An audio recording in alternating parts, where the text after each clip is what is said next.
Hello everybody, good afternoon. Finally, we are back out. The rain has stopped, everyone. And yeah, we're just busy making our way north, back up towards Leadwood, as mentioned in our recent post. So Kevin's out, he's busy checking the fence line of Raptors, the estate next door to Leadwood, because where this Lioness, Nyalethi, has made those 2 kills this morning, zebra foal and then a leopard tortoise, was quite close to that fence line. So he's just checking the fence to see if she hasn't maybe in the last 2 hours got up and moved along there, maybe heading towards Kaya, which is where we think the rest of the pride might be. Certainly the males headed that way this morning. So Kevin's just checking the fence, although I don't think she's gone that way. I think she's probably just sleeping somewhere close to where she was finishing up that zebra foal, and then, like I say, she ate.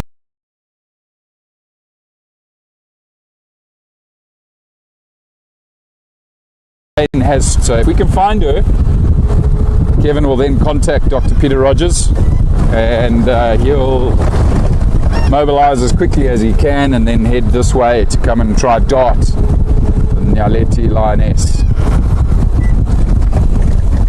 Now, I know it's probably very early in the morning where some of you are right now. For those of you who have joined us, really are sorry that we've got started so late in the day, but as a lot of you will know, that's just kind of how it goes with wildlife conservation. You just never know. Hello Carol, hello Barbara, hello Canadian, hello Jade. Are you with us?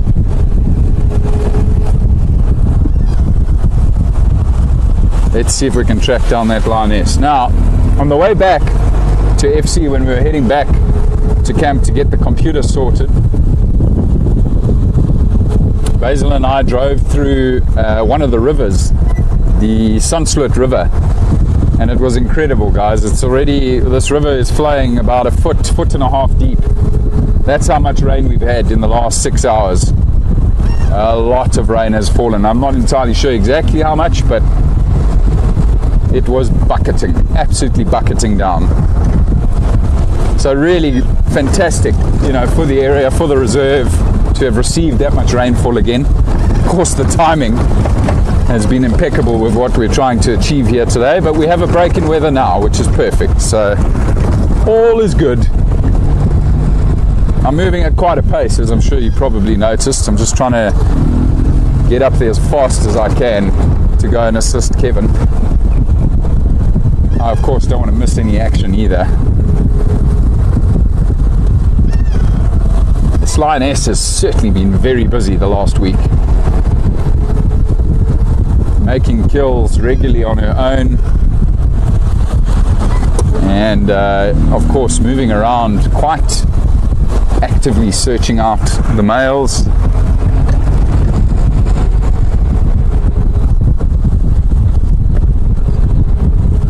But hopefully, fingers crossed, she hasn't gone too far and she's quite close to that area, which, as I say, is on Leadwood, everybody, and it's pretty close to the concert site, which is just north of Lodge Pan, this beautiful little waterhole where we'll actually start. Once we get onto Leadwood, we'll actually start at Lodge Pan, because it is a possibility she might have headed there for a drink after her meal.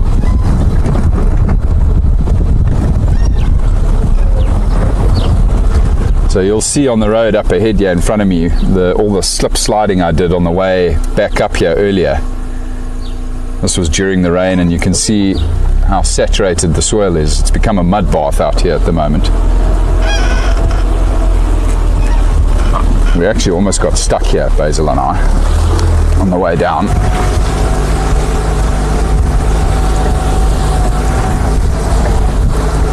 It is a lot of fun though.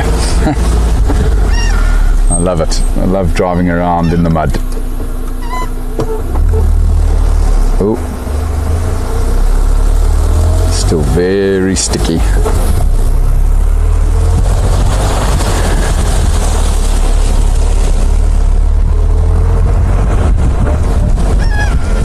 Now we must of course keep our wits about us. The amount of time that's lapsed since Kevin found her, she could easily have come south here onto Blaubank. I have been paying attention to the road mostly just to see if I don't spot any tracks. It'd be quite easy to spot this lioness's tracks now straight after the rain because the swirl is so moist. She's going to leave deep impressions in this sand at the moment.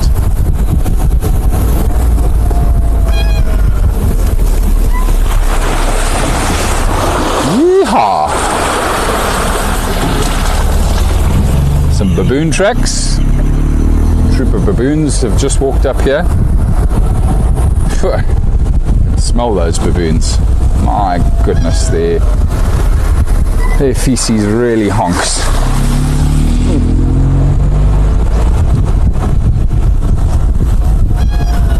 Lovely.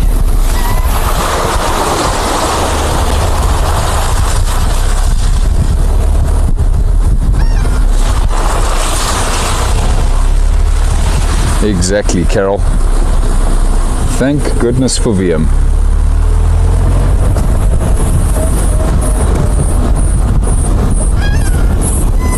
Would have been very sad if we couldn't have continued today because of the computer. Right, let's see what the river looks like. It was flowing quite heavily earlier. Oh my goodness, look at that. It's dried up already. That's incredible. Well, there's a trickle coming down there now. But that little riverbed was 1.5 feet deep when we drove through it 2 hours ago. Amazing how quickly the water subsides and disappears.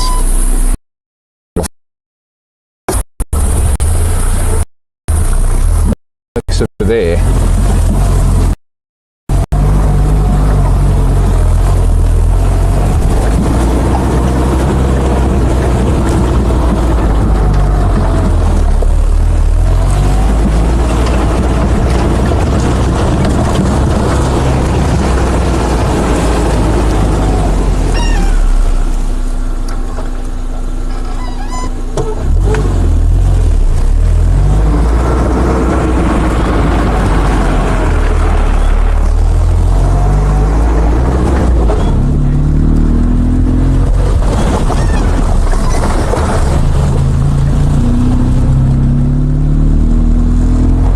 Tell you what though, it was very convenient that Kevin just bumped into this lioness this morning on a kill, and the fact that she's made a kill, because that will slow her down quite a lot.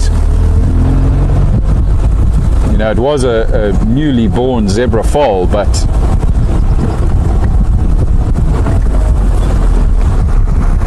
that's a decent meal for that lioness.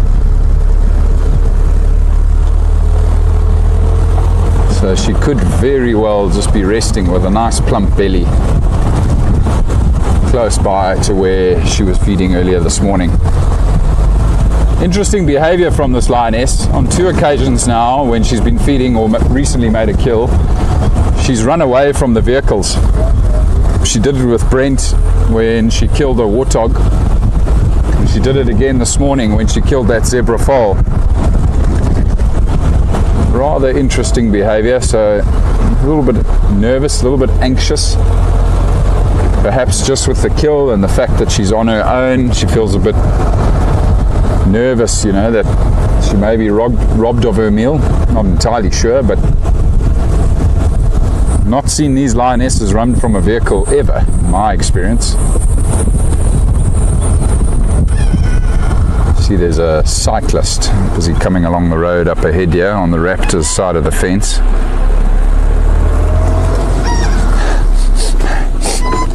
Maybe that'll draw her out.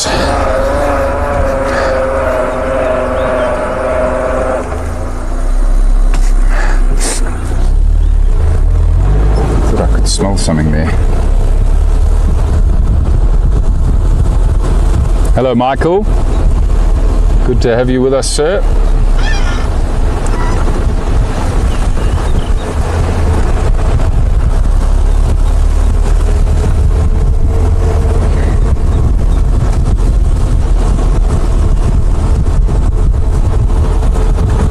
my goodness, I'm just busy reading all the temperatures that you guys are talking about.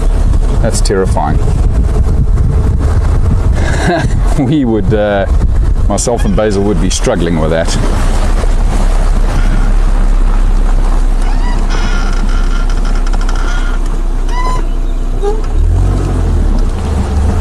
Okay, so we are not too far now from Lodge Pan, everybody. Just going to slow down now. We've got a lot closer to where we think she is. Let's make sure that we're not missing any tracks or her lying in the grass. Actually bumped into a big white rhino bull here as well when we were hightailing it back to FC to fix the computer. He was lying down just here. He's not there anymore, so he's got up. He might even be around Lodge Pan.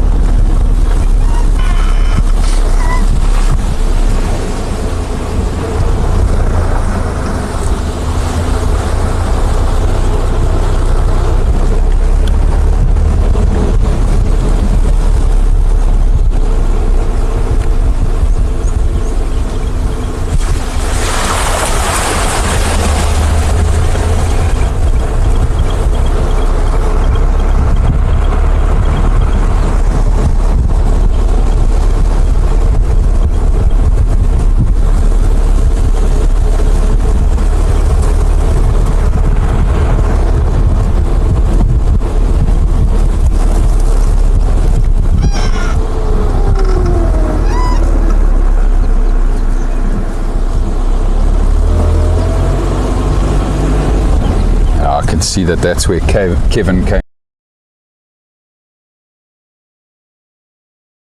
to track. So he has already gone past Lodge Pan, so she's not there. Kevin must be in the area again of where she was last seen.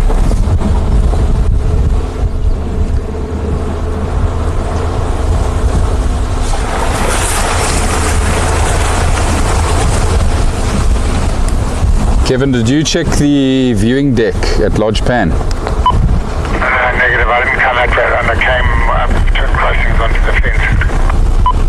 Okay, copy. He's going to come up Concert Road. Copy that.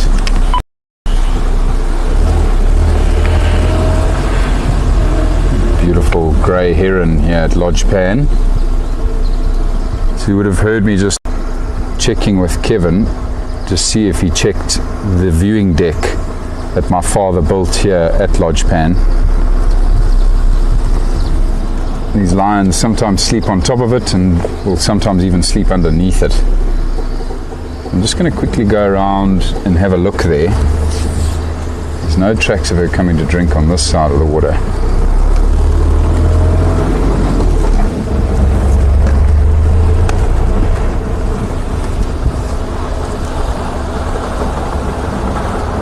Good morning, Alicia and Sarah. Lovely to have you with us.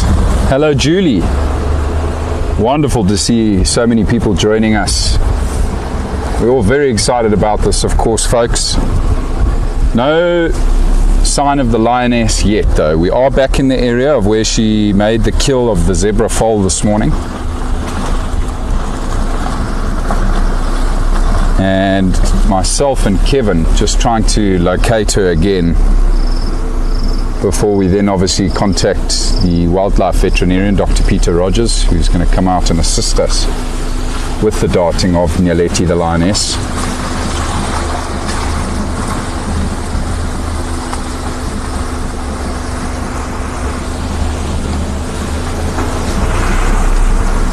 So on the right hand side of me here is a big eroded gully, big eroded section along this creek, this drainage line. And she could very well be sleeping in there as well.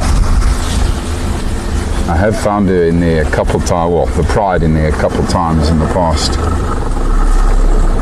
Just want to quickly check to see if she didn't maybe come and take cover from the rain under the viewing deck here.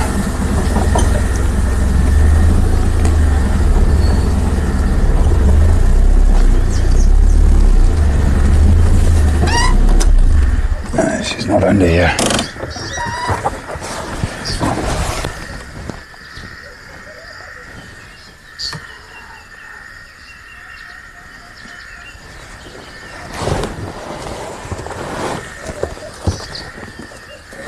So as I was saying before, everybody, on a couple of occasions we have found the lion sleeping underneath this deck.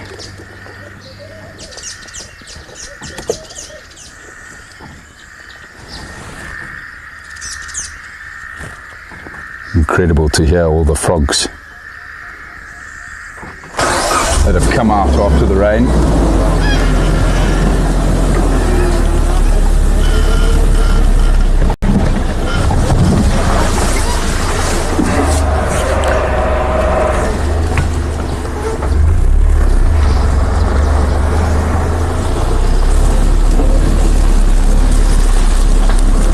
Kevin, where are you checking at the moment? I'm going around the area where I last saw her, but nothing yet. Okay, copy.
Great go-away bird.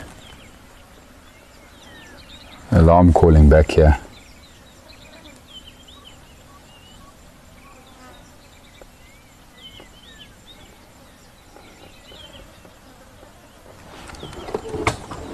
And if we shouldn't have a look here quick. So of course, what happened this morning, the chain of events, was that she killed the zebra. Kevin lost sight of her. It started raining. We left the area and waited for the rain to start. And a little bit further south of where she'd killed the zebra, we found a dead leopard tortoise on the road. Insides from the shell had been devoured. She cracked open the shell and fed on that leopard tortoise, and it was fresh. She just killed it. And then, of course, we had to leave the area because the computer died, and the rain came again. Now, my point here is that with all the rain that's happened, it's very easy that she's moved, and we're not picking up the tracks because she's moved. And the rain has come after that movement. So the rain may have washed away all of her tracks. That's why I just want to head in towards where these grey go-away birds are alarm calling and just see what the ground's like. This is the other issue now with all the rain we've had. We don't want to do too much damage to the soils, and also don't want to get stuck. There's a big stand of trees here, a thicket of trees here where she might be sleeping. Maybe the grey go-away birds have discovered her. Thanks for Kevin.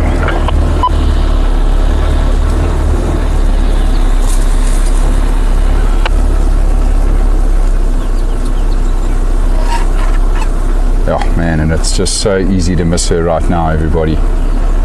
She lies down. The grass is 3 feet tall at the moment. in this area. And she's just lying down sleeping.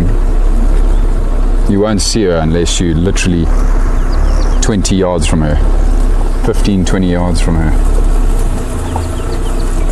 Now she may have crept up under one of these trees here to take cover from the rain, and then is just still sleeping in that spot.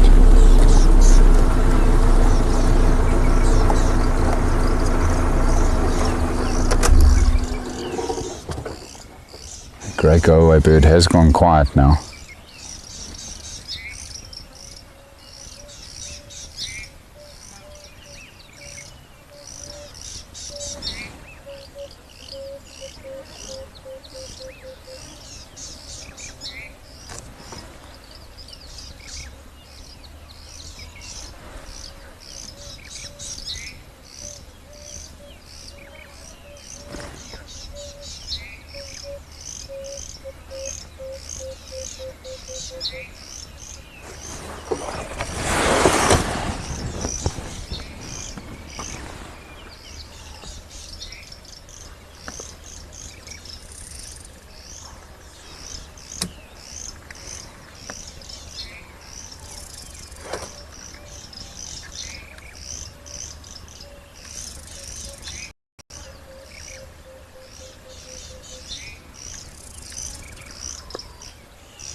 I thought I heard impala alarm calling.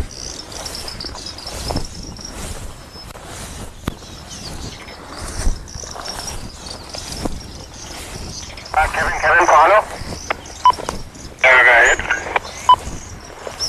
Hey, I just jumped in with T-Ball, so where do you want us to check? If you just wait for me at concert site, I'll come around there and get Gareth and Jakes to join us there as well. Great.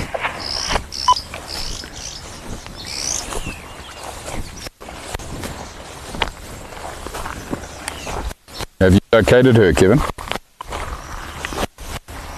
sign at this stage. I'm just heading towards the road. Okay, copy.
Yeah, this mic keeps pulling out. Hello again, everybody. It's just doing a bit of a recce there. See if I could spot any tracks, but nothing yet. I've heard that Kevin's got a couple of other vehicles involved here, so we have Hanno coming out with his drone. We're going to put a drone up around that area of where Kevin last saw her moving with the carcass. And then Jakes has also come to join us in the area, and he's busy driving a couple of the other roads to see if he sees any sign.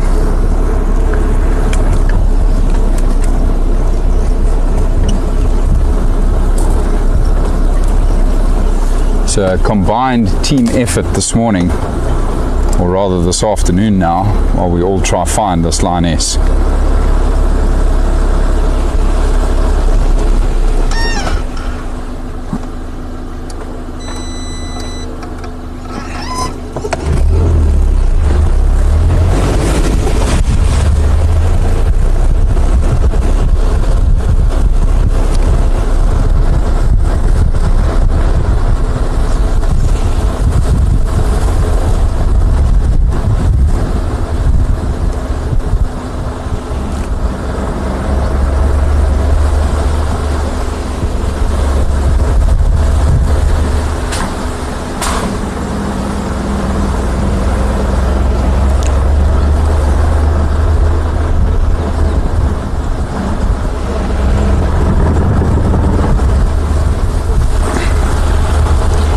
Julie, I see you've asked whether this is Bucket's mom or her aunt.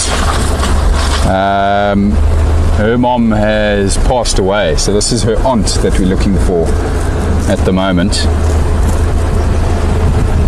Now, it was just up here, somewhere up here, where Kevin said we must all meet. Now, I am interested in getting to this point because we're very close now to where we found that tortoise, the remains of that leopard tortoise, everybody. I want to see if it's still here. And also that's the last known place of where she was. So I want to get off and have a look for tracks here.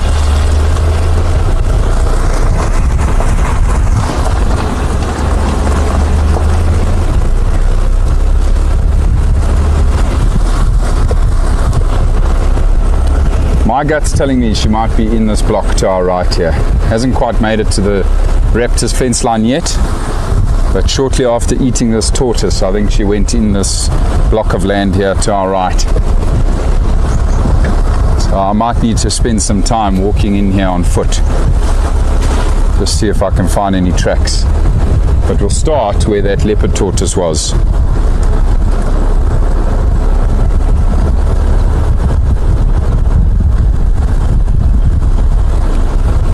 Cheers, Michael. Sorry you can't stay with us. Have a good day at work, bud.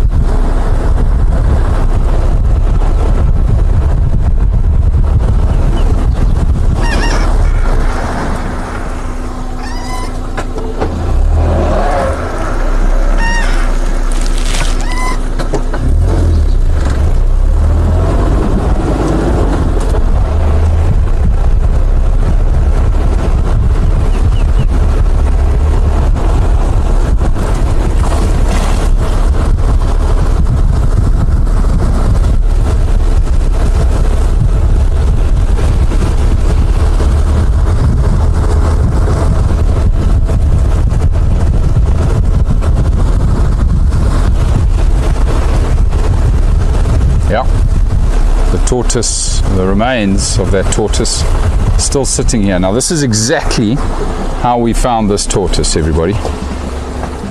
Look at that. I'll roll it over for you. But that is exactly how this lioness left this tortoise after she ate it a couple of hours ago now.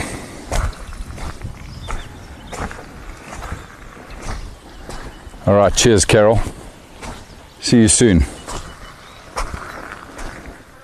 Look at that. Poor thing. That's all that remains.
Get the drone. Basil, get the drone. See if you can capture that.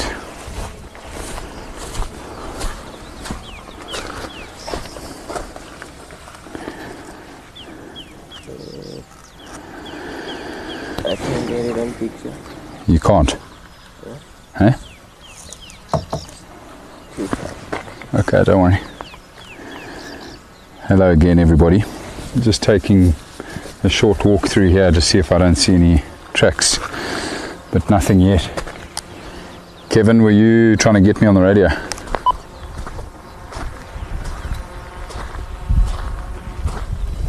Concert right side not far from you. We're just using a drone to try and see if we can find it. Okay, copy. I'm just going to stay where I am and just keep looking around for tracks here by this tortoise.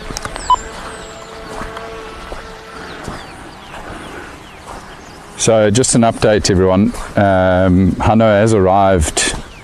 They're all actually just parked just up ahead there where that big acacia tree is. And we've just sent the drone up. Kevin's there with Hanno.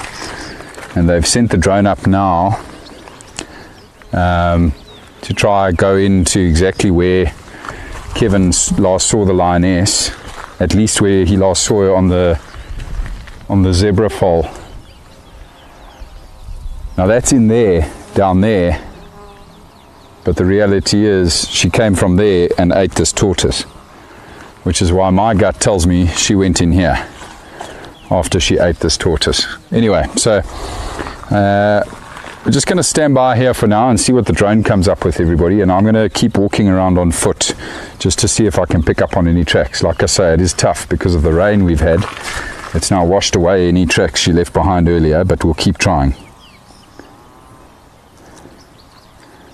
Oh, Canadian, I haven't seen the butterflies you're referring to. I'll have to keep a lookout. They might be broad-bordered whites. They're the most common white butterfly we find out here.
So no luck yet. Haven't found anything on that side of the road. So I might now just take a bit of a walk to check this side of the road. I can hear the drone somewhere up above us here. Still searching. Isn't this incredible? This dung beetle, by the way, is busy rolling the stomach content of the tortoise. Tortoises obviously being herbivores as they are, the dung beetles have caught onto it, onto the smell, and they're busy rolling the stomach content of that tortoise.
No good so far, everybody.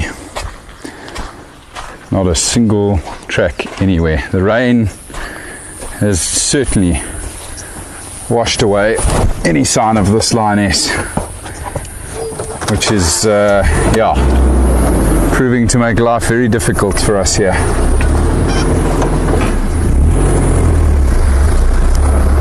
Kevin, I assume nothing with the drone, eh? I brought it back earlier with the battery, so they're just putting a new battery in.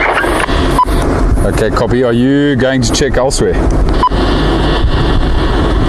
I'll come past you now.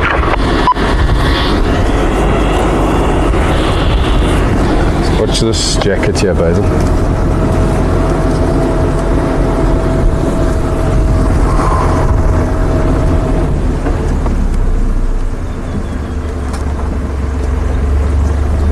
Just going to have a quick catch up with Kevin here, everybody.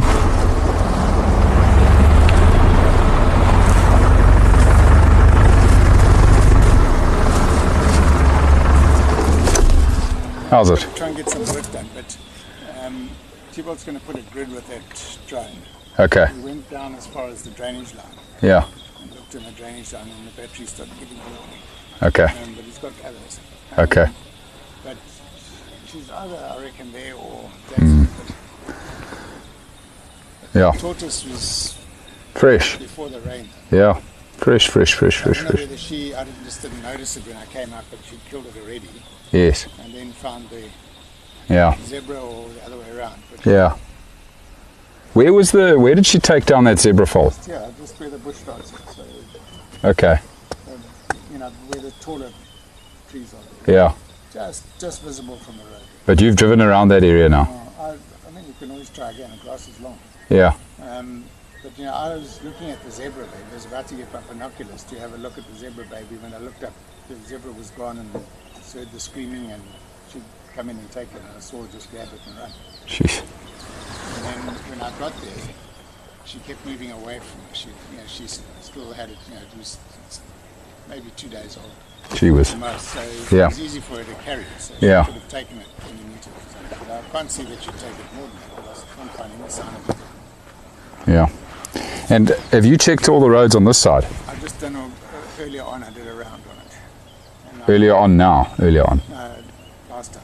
Okay. And we've had a little bit of rain since then, but not that much. Yeah. So any tracks you pick up will be fresh. Yeah. Okay. We'll keep at it. I didn't see any, but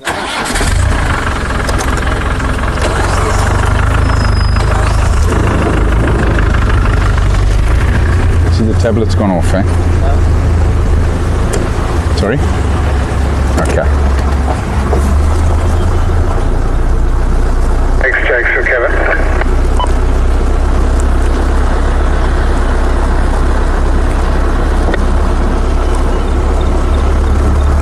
Okay, so what we're going to do now, everybody, is we are going to quickly circle the block to see if we don't pick up any signs of her going east towards the raptor's fence. Lovely sighting of some impala up ahead of us here. They're all very, very relaxed, so they certainly haven't bumped into a lioness recently.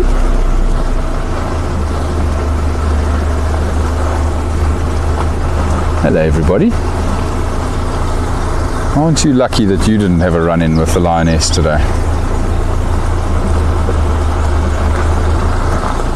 Or maybe you did and you're just too clever and too fast and got away.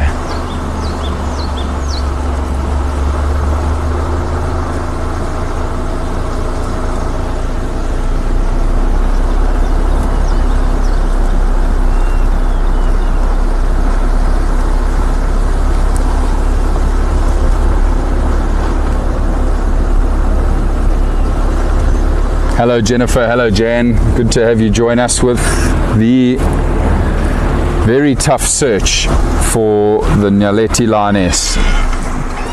So just to update you, we've just left the scene of the crime basically, where she killed the zebra and the leopard tortoise earlier this morning. I've spent the last 20 minutes on foot trying to see if I can get any direction on tracks from that point, and unfortunately have turned up with nothing. The rain came down quite hard after we had, or rather Kevin had discovered her on those kills.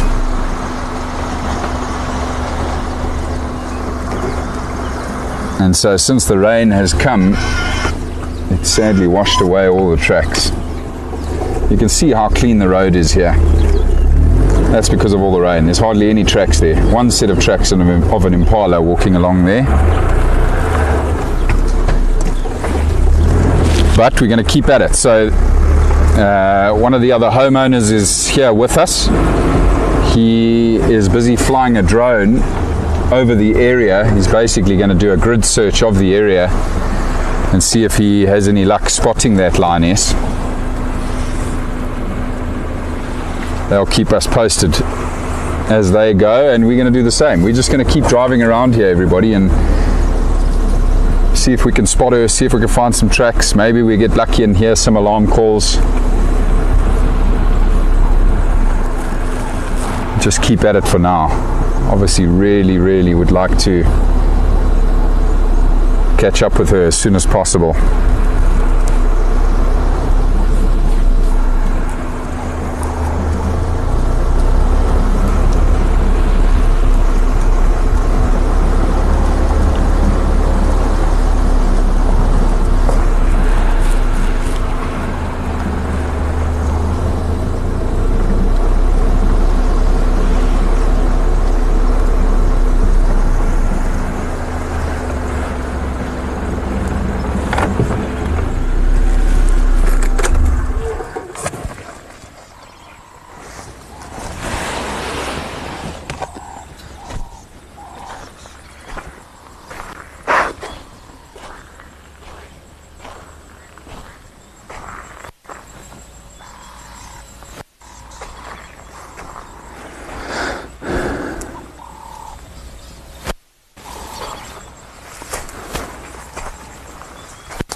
Kevin for Gareth.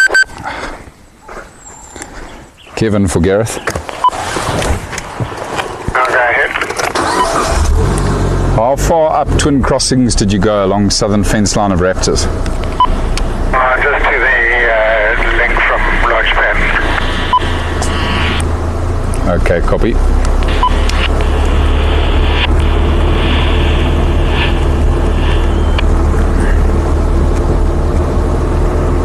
And confirm you didn't drive any of the southern fence line of raptors. Negative, I haven't been there at all. Copy.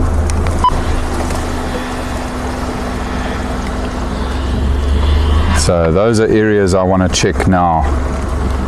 Everybody, are the two fence lines here. It is quite possible that she might have headed towards the fence lines in search of the other members of the pride.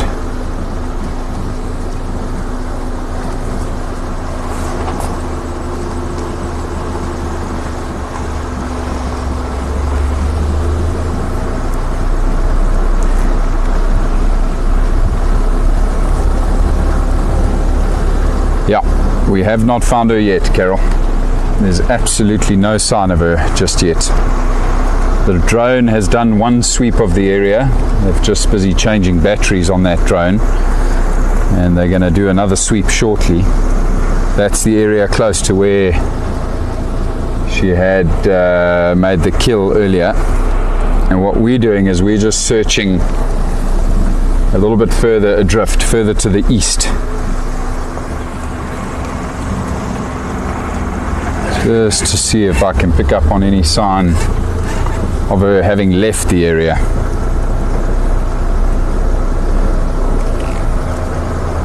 Yeah, if she does go into Kaya, we will be able to go film her there. Carol?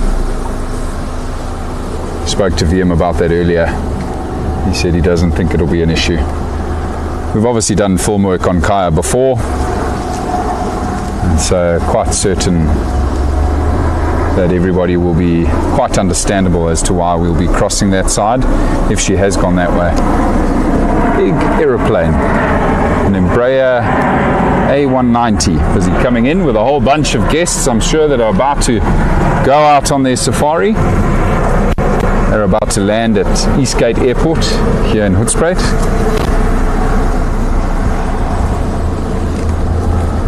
I'm sure there's some very excited people in that aeroplane.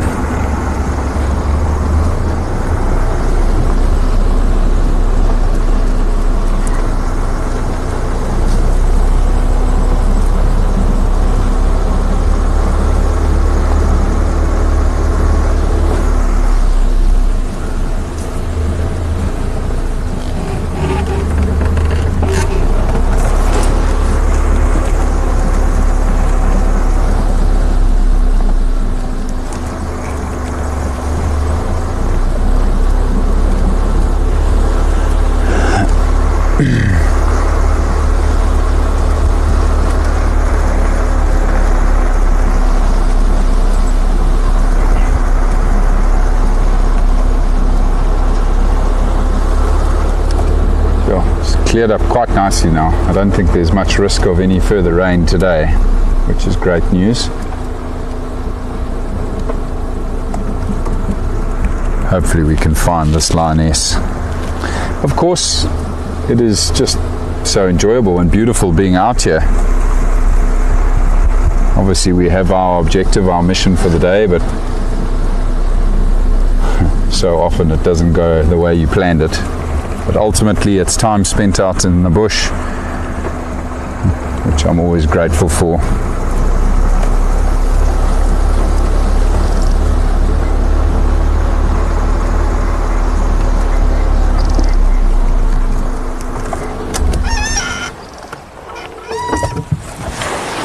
Just a prominent game path here I want to check.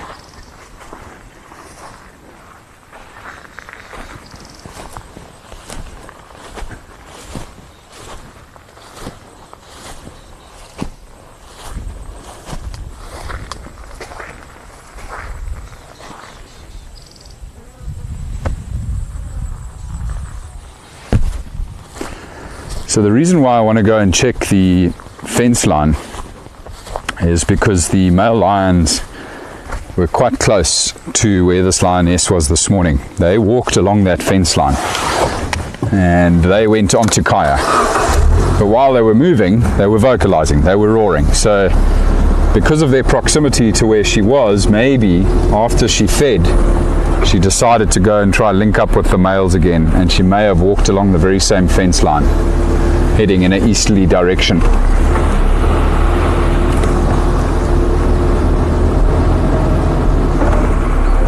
So that's where I'm going next after we've checked this block. Everybody has to go check that fence line.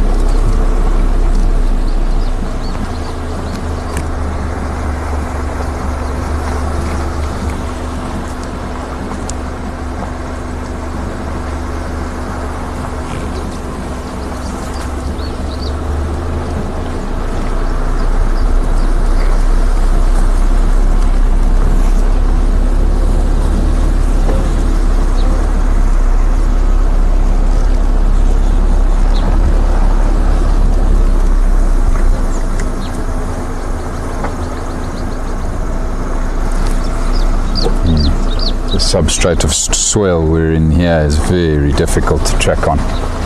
Very difficult. Very hard soil here.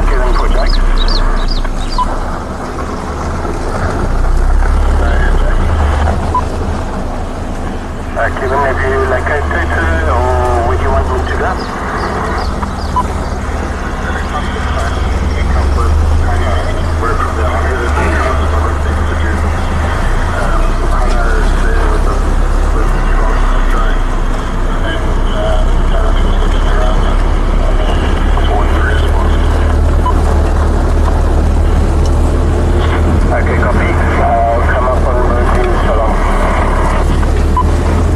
So what you'll see up ahead here, everybody, are a number of reservoirs. Now these reservoirs are where we store water for all of the houses, all of the homes here on Leadwood.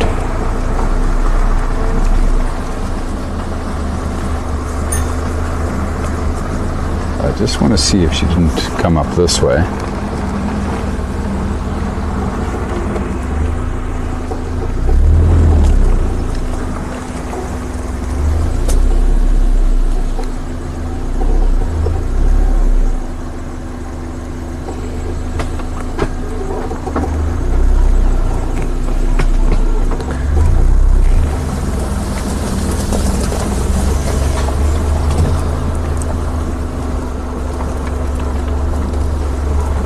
And also just the other side of these reservoirs is the Raptors fence line, the eastern edge of the Leadwood property,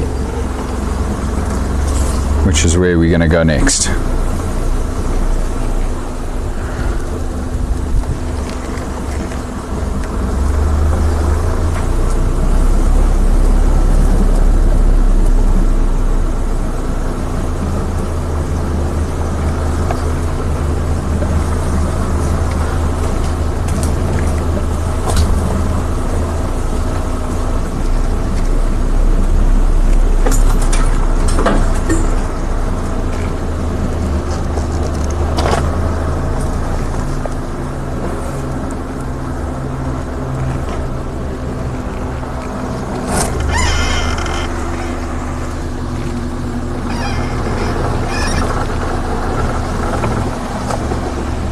What's lying on the road there, or to the right of the road? Is it impala?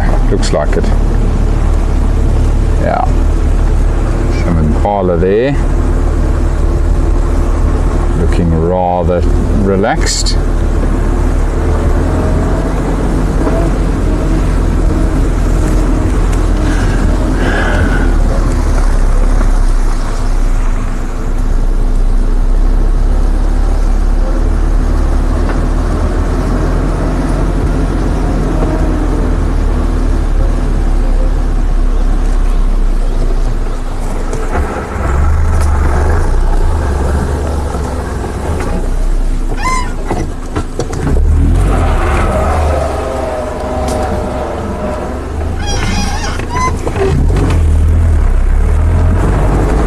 Okay, let's quickly go down to the southern fence line here, everyone, and see if she didn't maybe continue east towards Kaya.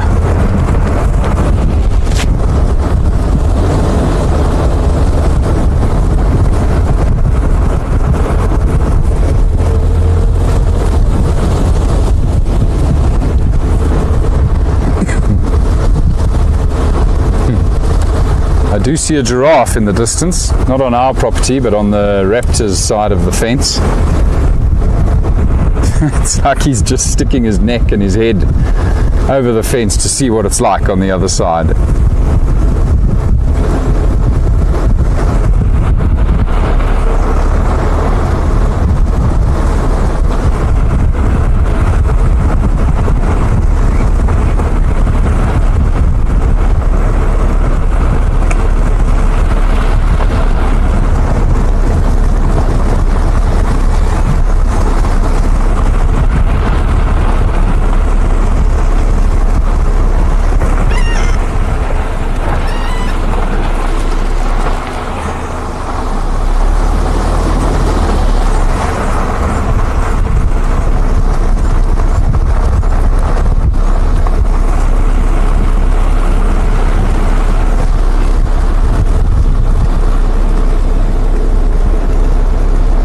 Beautiful male giraffe.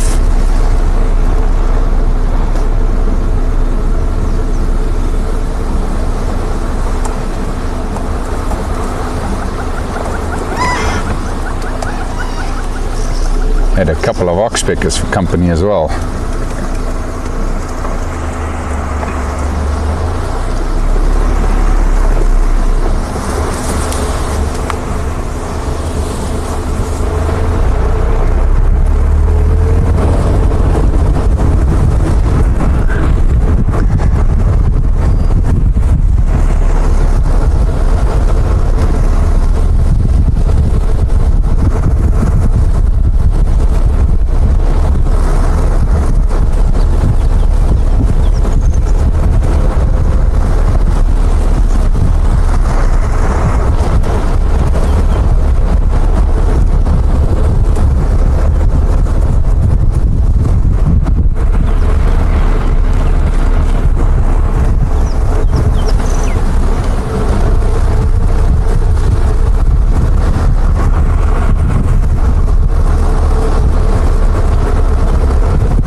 definitely no tracks of a lioness along this stretch of fence, but once again, it could be because of the rain. A lot of water that fell here after we left earlier, so that's why I want to check the southern fence, just get a bit further east along there. We might even run into her, but as we go further east we might discover tracks.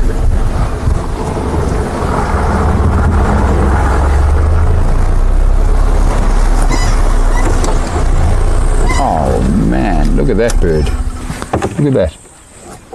Don't have my binoculars with me.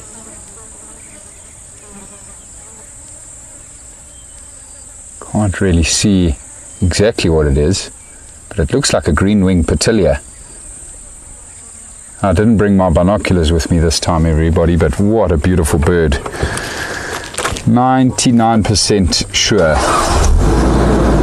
Ah, there we go. I've got Jana busy telling me in my ear that I was correct. Jolly good show, everybody. Very pretty bird. Gorgeous. It's just busy bathing in one of the little pools of water that's formed on the road here. That's really awesome.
Gorgeous bird indeed, Jade.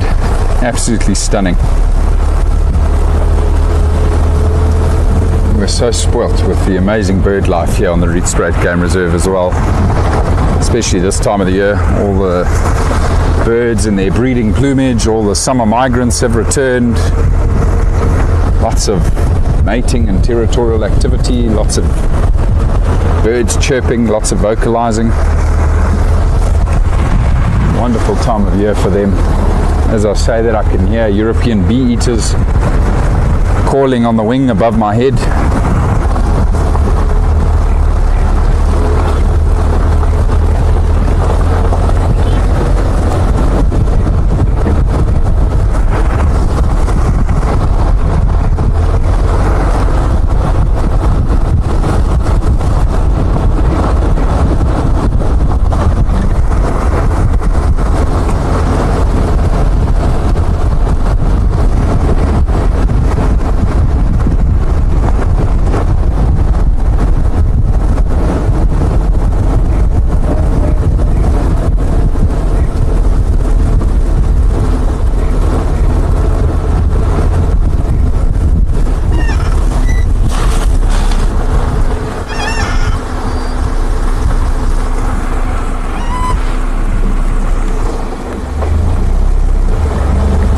Going to go a little ways further along this fence line here. So the last of the male lions to walk along here was the injured male, the one that's got the horrible limp. He was walking along here, catching up to his brothers who were already on Kaya by the time we all got out this morning at 5 o'clock. I wonder if he's not close by here, and if he's not close by here, then maybe she might have followed suit.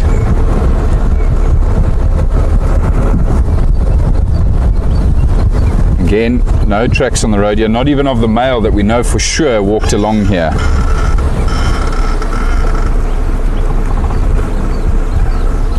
And that's due to that rain.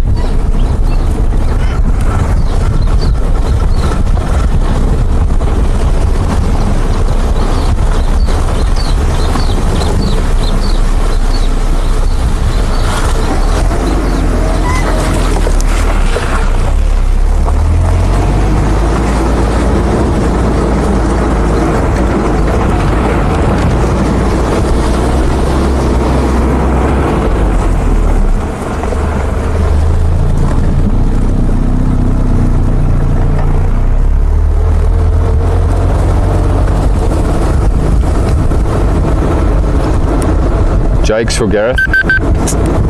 Jake's for Gareth.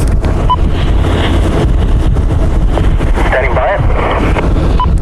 Have you had any sign? Negative. No, nothing on burglary yet. Just got some two heading towards Leaded Dam, but yeah, still nothing. Okay, copy. I'm just busy checking the Raptors fence line to 5 Star Junction, and then I'm going to come back along Lowveld of South Africa. Okay, copy. Any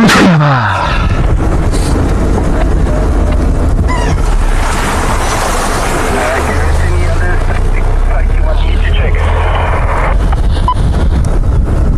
Maybe Ledwood Drive, past Knobthorn and Bushwillow, just to see if she didn't maybe go down towards the Rietspruit. Okay, copy. I'll go Ledwood Drive and check Lowveld and those areas. Concrete crossing. Okay, perfect. Thanks, Jakes.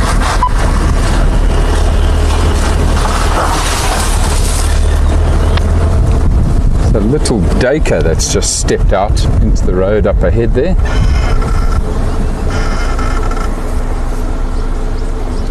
Also intrigued by what's on the other side of the fence today.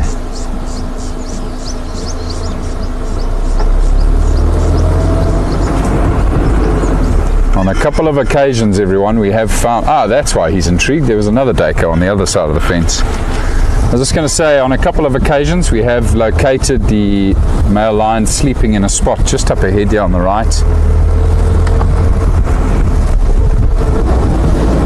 I wonder if that other male lion didn't come and settle here.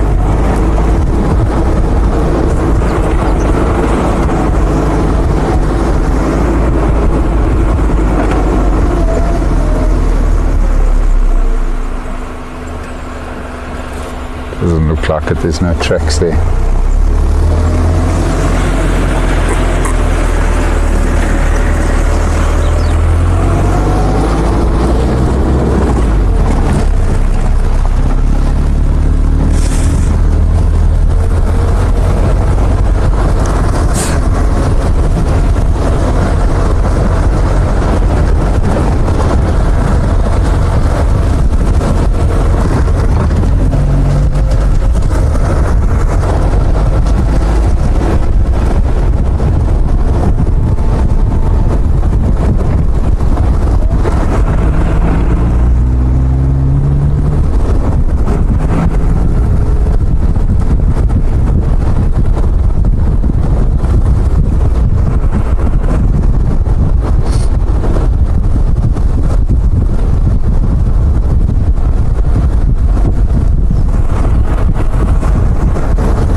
So this is the boundary now here that we've just got to here. Well, number of boundaries here, everybody, of a number of different properties. So to our left here, that's Raptors.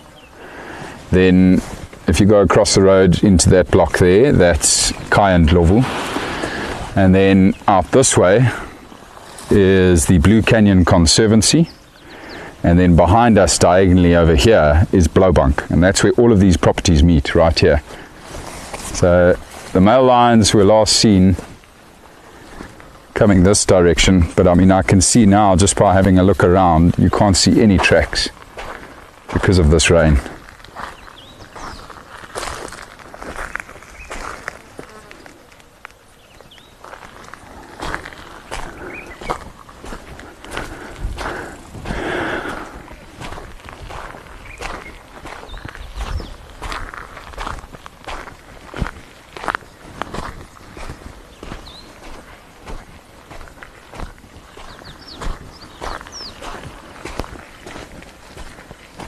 Okay, so we're going to turn around here, folks. We're going to pop onto Blowbunk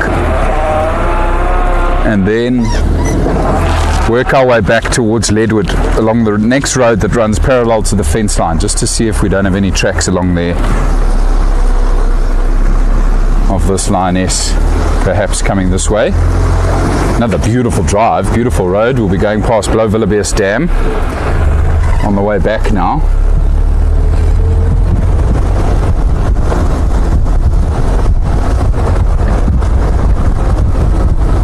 But I'm going to be moving quite steadily just so I can get back to Leadwood, because I'm now starting to think that she is probably still very close by to where she made the kill this morning. We should have by now seen tracks of her.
Fresh tracks of a white rhino bull here along the road from just after the rain.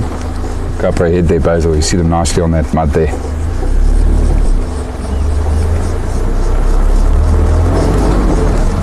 This rhino bull's probably also headed towards Lowveld of South Dam.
Tracks of that rhino continue straight along here towards the waterhole, which is just up ahead here.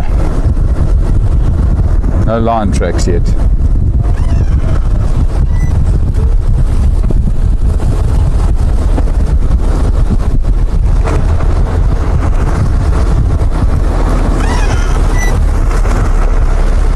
Wow, look at how full Lowveld of South Dam is, everybody. That's amazing. Bank to bank.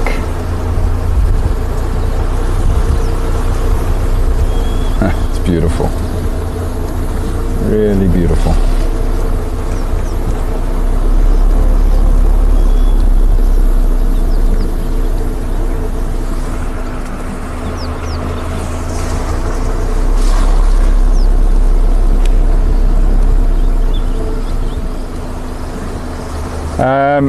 Alicia, to answer your question, no, we don't really have a time limit. The only limiting factor is the rain and nightfall. And probably not nightfall itself, probably a little while before nightfall is when we'll give up on it, because to be honest with you, once we contact the wildlife vet, Dr. Pete, it's going to take probably close to an hour before he will be on site here ready to dart this lioness. So that means that if we haven't found her by about 5:30 this afternoon, we'll give up for the day. Maybe even a bit sooner than that. Now, I might need to give up before then. Might need to just head back to camp and get everything ready for our drive this afternoon. But we've still got a little bit of time left before we need to do that and start heading back home, start heading south.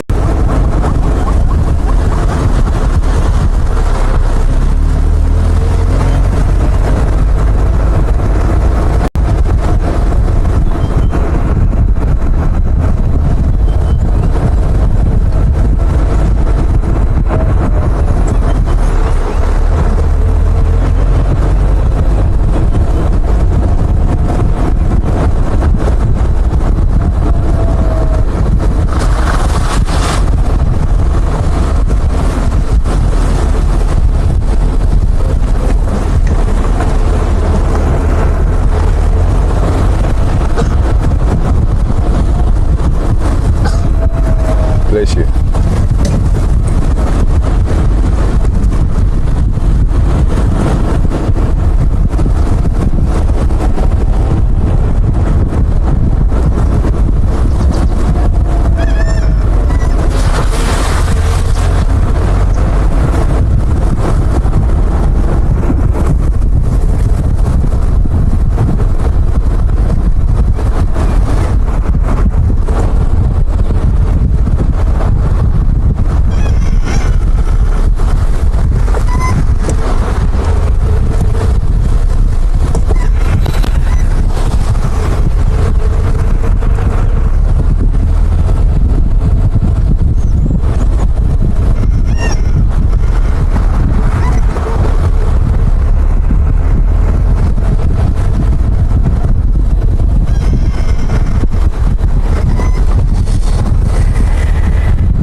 What I'm going to do, folks, is I'm going to go back to where Kevin was informing me earlier of where exactly she brought down the zebra foal. And the reason I want to do that is we may have got the sequence wrong.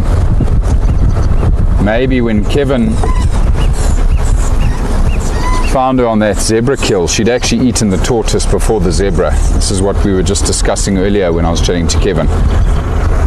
And so if that is the case, then maybe the zebra foal was the last thing she ate, and she's just gone to rest somewhere close by to where she ate it. So Kevin has told me where exactly that was, and I'm just going to go move around in that block with the vehicle really slowly and just check each of the bushes, each of the trees.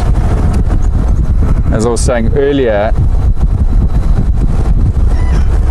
she may have finished that kill and then the rain came, or even ate the kill during the rain underneath a thicket. She would have dragged that zebra foal under a thicket, found some good cover, and that's just where she's been for the rest of the day. So we might be missing her. She could be right there where Kevin saw her last this morning. So that's where I want to go and focus most of our time now.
I'm convinced now that she is on Leadwood.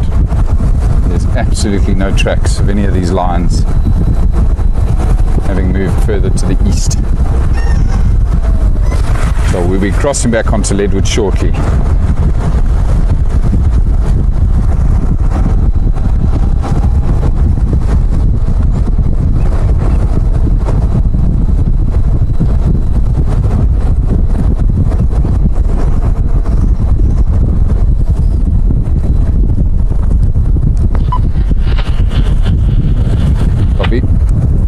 Jake's come in.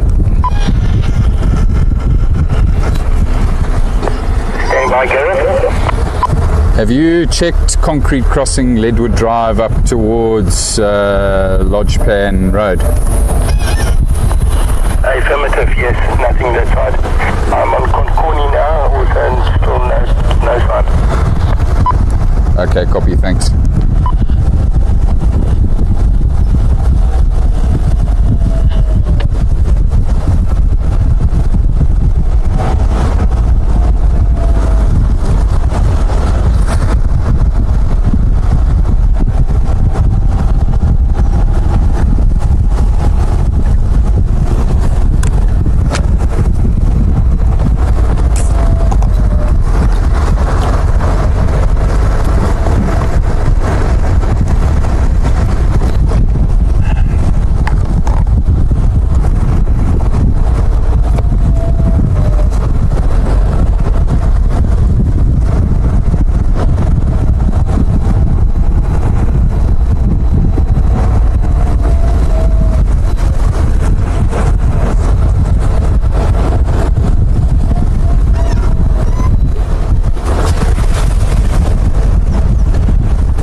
Hi Annie, lovely to have you with us, and thank you. Yeah, really hoping we'll catch her now when we go back to her last position here.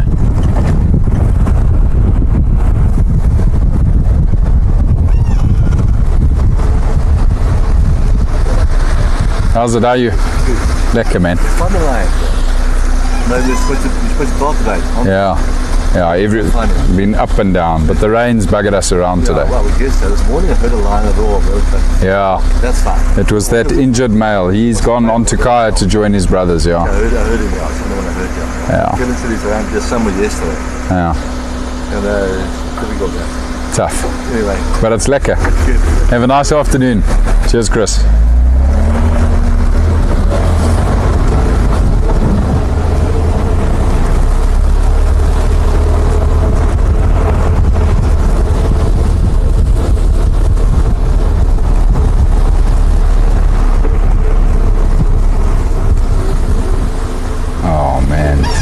Beautiful impala ahead here again, everybody. Look at all the little lambs.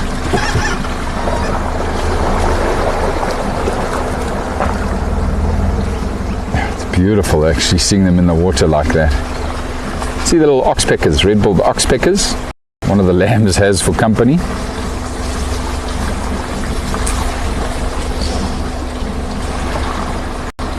Off you trot. Goodbye, little ones.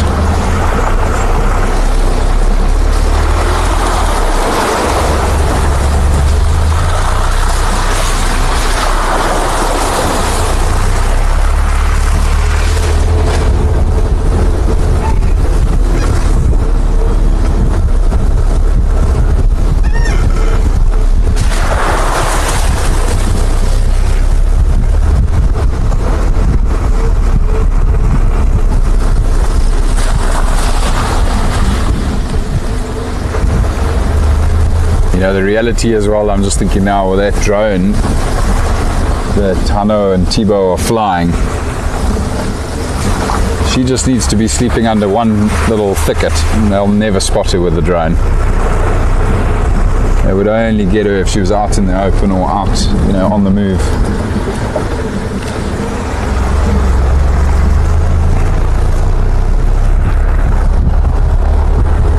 Right, so almost back at that spot again, everybody.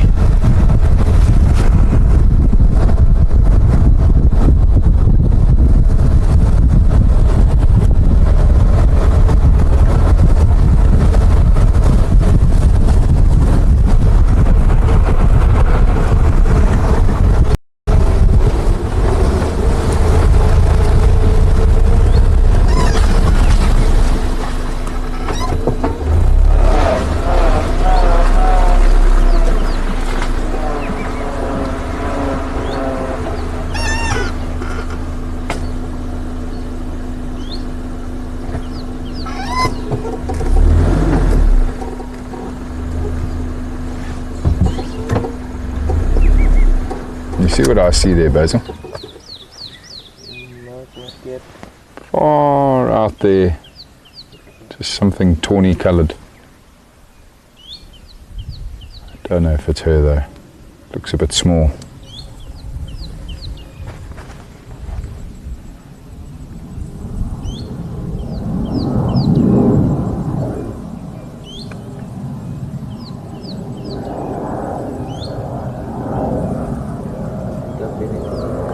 Okay.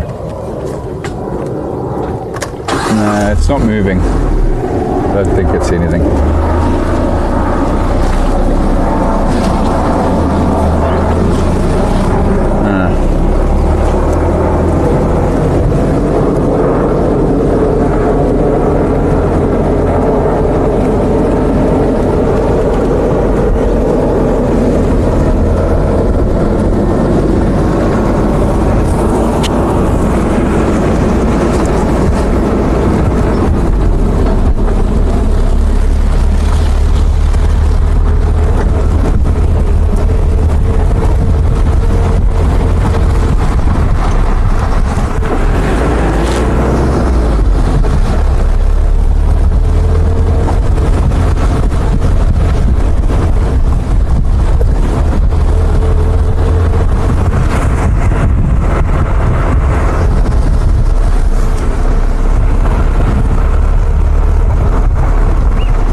Copy.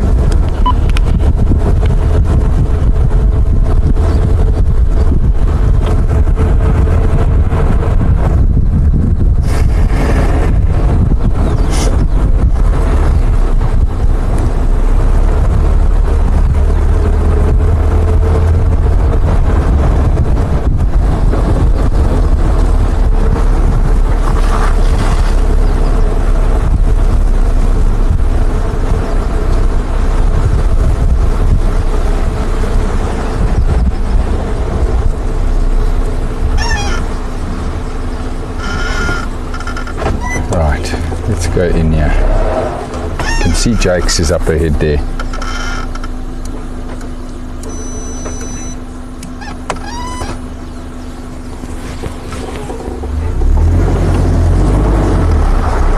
So Jake's is where I was earlier. He's just walking around where the remains of that tortoise are.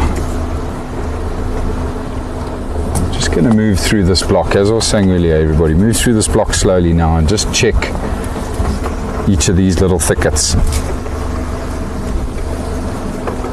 She might be sleeping somewhere close by here. Busy following Kevin's vehicle tracks in here. So this is where Kevin went in when he found her shortly after killing the zebra foal.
see there's a stand of trees here that are really quite close together. It's quite a nice little thicket here. She might have bolted towards this thicket with that zebra foal earlier.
Just got to be very careful, of course, as well, everybody, while we're maneuvering through this block.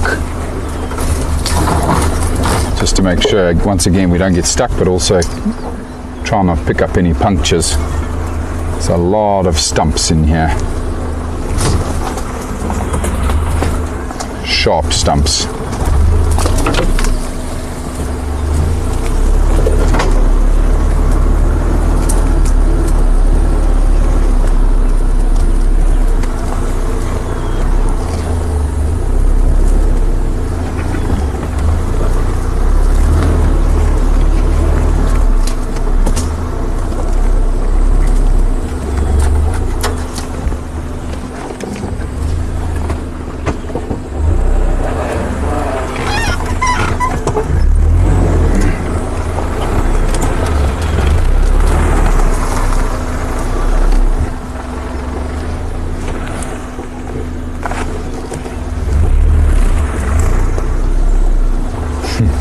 Whilst I'm maneuvering through the block here, I can see Kevin's vehicle tracks all over the place. Him and I have been crossing over each other's paths here, obviously at different times, but it is just so easy to miss this lioness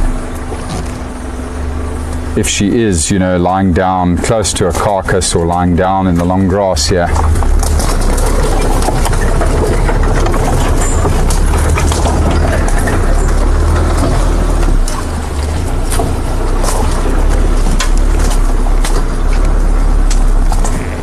But if we get close enough to her, she is going to raise her head up out of the ground, out of the grass rather, and then we'll spot her.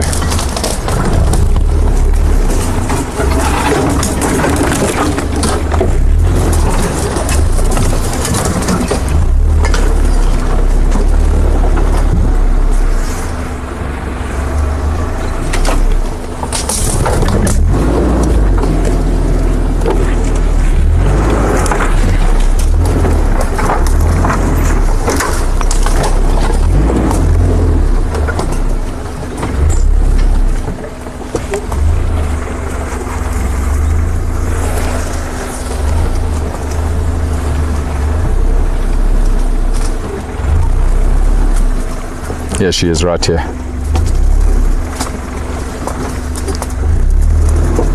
We've got her, everybody. Well done. Kevin, come in. Oh, piss off radio. Kevin, come in. Okay. Yeah, I've located her. She's not far from where you told me to go search, from where she headed off with the carcass. She's relaxed and stationary in a thicket about 200 meters west of where you told me to search, northwest. Perfect. I'll get each on the way, and then anybody else, Jake, so Hannah, if you could just wait at contact site and we'll meet there, and just Gareth, you stay with us.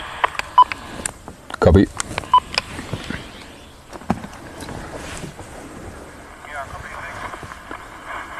Oh, that is such a relief, guys.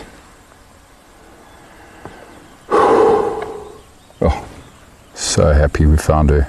Heart rate's just gone through the roof about 600 times. So that's exactly what we thought might have happened to everybody. I wouldn't be surprised if the remains of that zebra foal are somewhere close by here as well.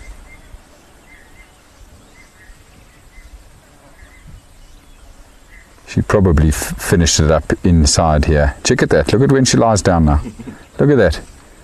Look at that now. Nothing. That's why I say, guys, you have to be within 20 yards of these cats, because when you're that close to them, they will raise their heads out of the grass because they just want to make sure you're not going to drive over them, of course. But now that she knows it's us, she's completely relaxed with the vehicle. She doesn't have a carcass to worry about. She lies flat in the grass again, and you can see absolutely nothing, or just about nothing. It is unbelievable. And that's why it is so difficult to find her.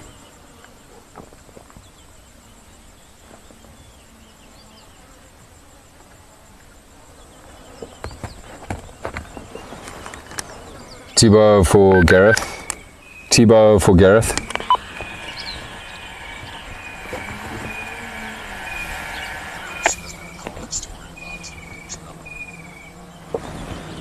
You can see this man is still flying his drone around, just trying to get hold of the gentleman with the drone at the moment. He might be just flying it back to his vehicle. But the good news is, everybody, Lioness couldn't give a hoot. I think she's got a nice fat belly, and she's just soaking up the shade here. Yeah, I'm just trying to get hold of Thibaut, I'm not sure if he's aware we've located the Lioness. I'll send him a message.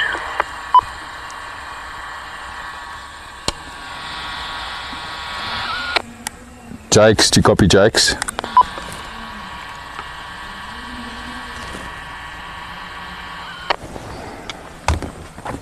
Just give me a second here, everybody. I'm just trying to alert everybody to the fact that we have found this Lioness, because I don't want anybody disturbing her any further, because we don't want to lose her again.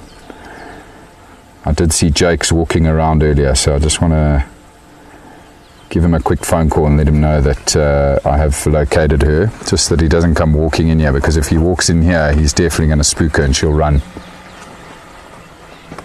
Oh my goodness, there's a warthog walking close by here. Fortunately for the warthog, away from us. How's it, meneer? I don't know if you copied, but I have located her. Yeah. So where you last saw me going slightly northwest away from you in the block here, I've located her. She's stationary in a thicket. Kevin's asked if everybody else can just maybe stand by at concert site. He's going to head out here now.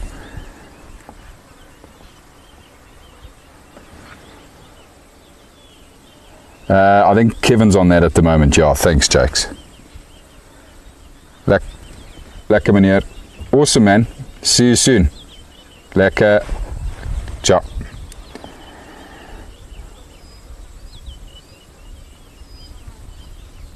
There we go. Sounds like the drone's gone quiet, and it sounds... Well, Jakes wasn't aware that I'd located the Lioness, so I'm glad I phoned him, everybody. He's probably still walking around here close by to us, but he'll now retreat back to his vehicle, and he'll just stand by and wait for Kevin. Kevin's going to group everybody on the road, which is not far from us here, and everybody will just wait there for Dr. Peter Rogers to arrive, and then they'll come in towards where we are. We're going to stay exactly where we are, and just maintain visual with this lioness until Pete gets out here.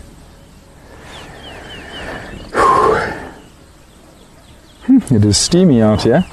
Humidity levels have climbed drastically, of course, with the rain and the sun now coming out a bit. Lioness has picked a great spot.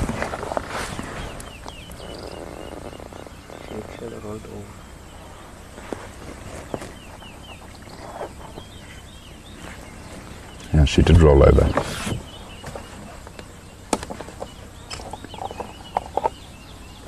The silly warthog is coming back again.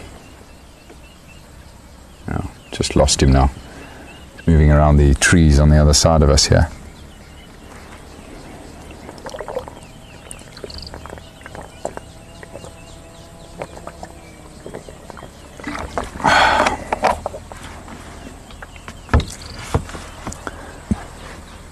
Oh, we got lucky here today. This is literally a needle in a haystack. It's quite a big block that we have here, everybody, where she's lying, and she's right in the middle of it. Poor old Thibaut is still flying his drone up and down and up and down and up and down. He's still searching for this lioness. He's obviously not listening to his radio. Thibaut for Gareth. Oh. I don't know if you copied, but we have located the lioness. Copy now. Could you say again the position? Yeah, I'm southwest of your drone. I don't know if you can see my vehicle, but your drone is not too far from me, above me.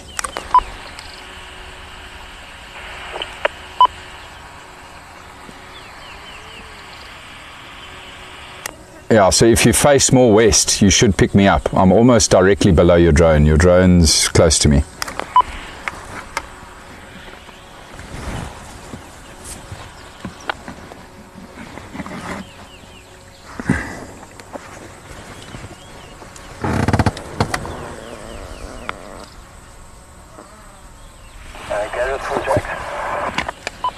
Standing by.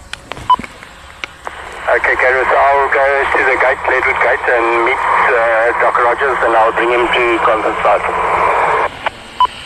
Okay, brilliant. Thanks, Jakes. Thanks, Jakes. I did say we'd meet him at Appleblow, but it's better if you could meet him at the gate, because he can then just follow you to the site and leave his vehicle at conference site.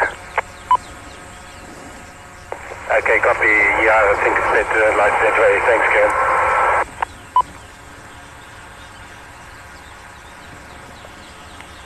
So you can probably hear over the radio now, we're just making plans with Jakes and Kevin. Everybody, Jakes is going to head to Ledwood Gate, which is about a 10-minute drive north of us from here, and he's going to meet Dr. Pete Rogers at the gate and then guide him in to this exact point where we've located this lioness. And yeah, they'll obviously just get the gear ready on the road, and then they'll come in on Kevin's vehicle, I would assume, come to our position here. I'm just going to quickly try upload a pin for Kevin, just so he knows exactly where we are.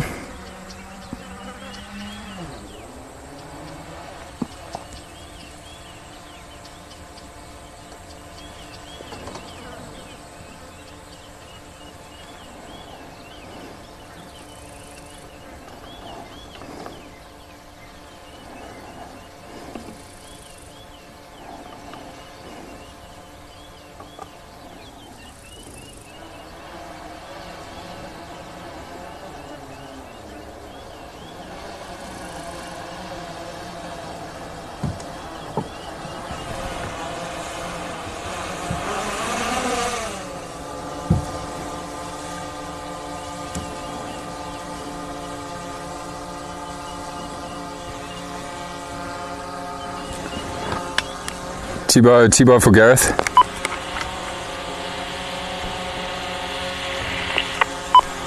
Thibaut, if you can please fly the drone away from this position. The lioness is moving because of the drone.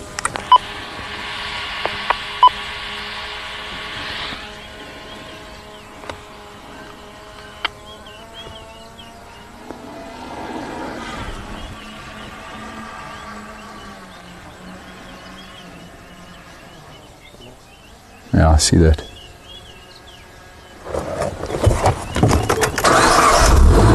Lioness is on the move here, everybody. Just going to try keep up with her here. See where she's going.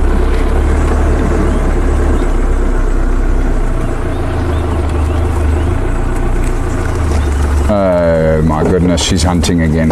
She spotted this warthog, I'm telling you right now. Look at that. Look at her hunting.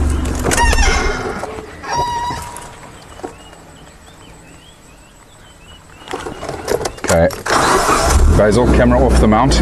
Watch out, I've got to go through a tight gap here.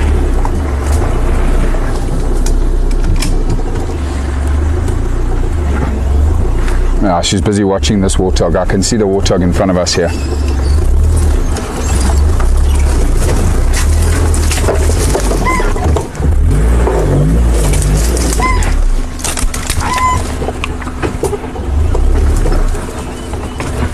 Now, I am making a little bit of noise while I move through, everybody, but I cannot lose sight of this lioness. She is stalking that warthog, and I obviously normally wouldn't want to interfere with what she's doing, but I cannot lose sight of her. You okay? Huh? Incredible. Oh, there she goes. She's gone. She's gone after the warthog. Shit.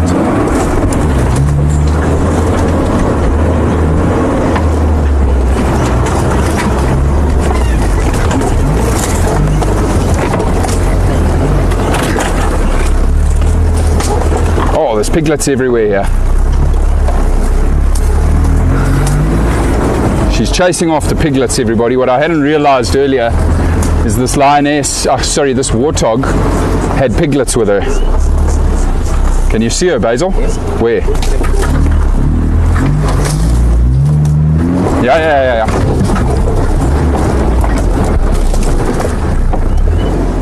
Okay, we've got her again here. My goodness, everybody. This lioness is certainly quite greedy here today. She's already eaten a zebra foal, she's eaten a leopard tortoise, and she's so opportunistic. She now had a go at this warthog and her piglets, and lucky for that warthog, her piglets, I think, have managed to get away. But this lioness is clever. Look at what she's doing now. She's coming back here to see if she doesn't flush one of those piglets out of the grass. Instinctively, what the piglets will do when they separate from their mother is they usually lie flat in the grass and wait for the mother to return and come and fetch them. Now, the lioness knows that. She knows where the mother is. The sow is behind her here, and she's now heading back in towards where she first went at them. So she took off. She absolutely exploded there at pace. And that's why I was racing like that, everybody, just to make sure I could keep up with her.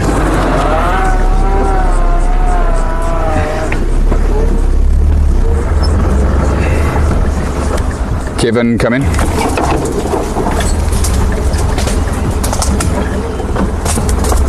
Kevin, come in. Are you making your way out here? No, I'm just waiting to hear when Pete leaves town, and then I'll come. Okay, copy. I'm just trying to keep up with this lioness. She's busy hunting warthog piglets in the block here. Okay. Well, we can only go as fast as Pete. Okay, copy that. Have you got no ETA yet from him? He said he'd send me messages when he leaves. Okay, copy. Thanks.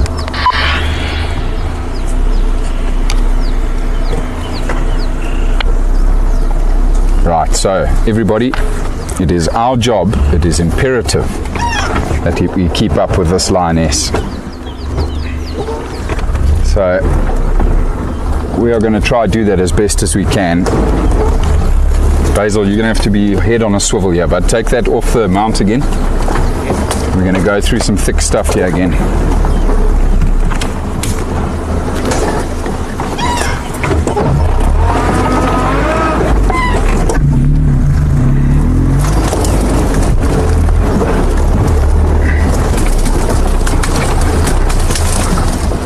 Interesting, she's actually going straight back to where she came from here.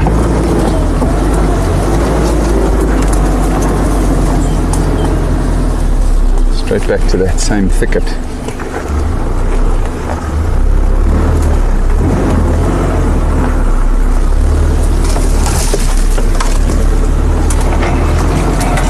Oh, that's why. The zebra foal's still here. Look at that. She hasn't even finished eating the zebra foal. Can you see it in the gap there? Okay, brilliant. And she's just laid down here again, everybody. This lioness has returned to her carcass. That's why she came straight back to where we found her earlier. Incredible. Well, there you go. That is amazing news, everybody. The fact that there's still some of the zebra remaining means that this lioness is not going anywhere anytime soon. Kevin and I have relocated back in the same thicket she was in earlier, and there's still about 40% remaining of the zebra foal that I've now located. I'm really hungry. Yeah, I feel.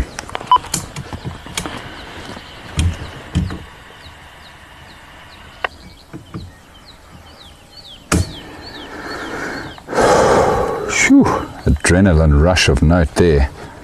Okay, I just want to back up a bit because I can see this lioness is watching us very intently here. She's oh, she seems okay now. She's settling down a bit.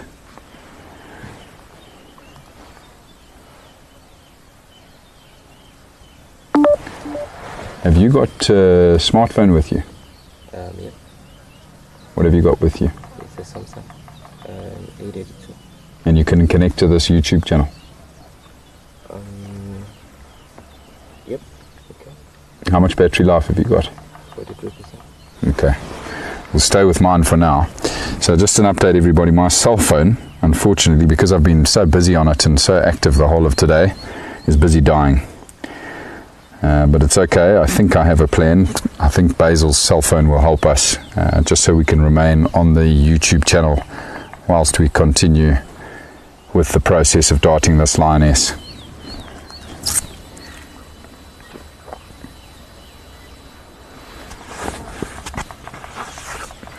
Isn't that incredible, hey? The opportunists, these predators. You know, she's got a perfectly suitable meal here. This zebra foal, there's still quite a large amount remaining on the carcass, and yet she spotted this warthog and presumably also spotted the piglets and knew she had a good chance of nabbing another meal. Unreal.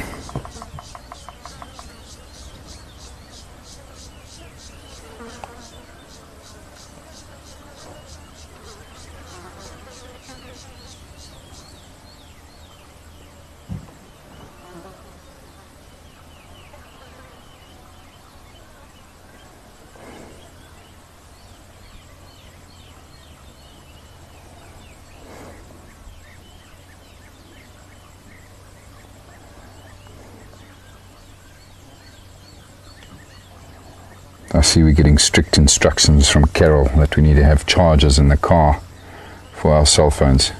Yes, ma'am. Yes, dear. I'll make sure that I do that on the next trip out into the bush. Looks like she's laid down there. Can you see that lioness, Basil? Or, I mean, with the camera. Can you get her in there, or should I maybe try reposition a bit here? She has laid down, so she's relaxed again. Let's try go a bit forward here and just see if we can get an angle on her while we sit and wait. Put your head.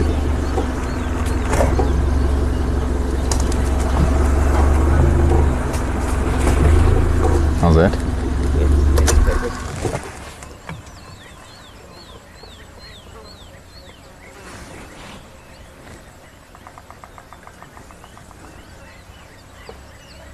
Okay, girl. Just settle down there. We're not going to move again if you don't move again.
Right, well folks, now that we've all calmed down to a steady panic, now it is the waiting game. Now we wait for Dr. Pete Rogers.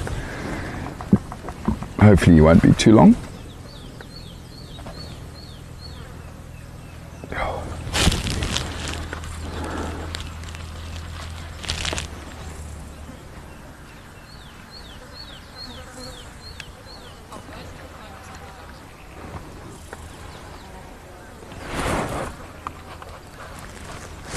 Basil, can you hear Yana? You said your phone is still okay with battery, eh? Yeah. Okay. Did you say something? Yeah. Yeah, Yana. Yeah, I think Basil's phone's still good for now. He's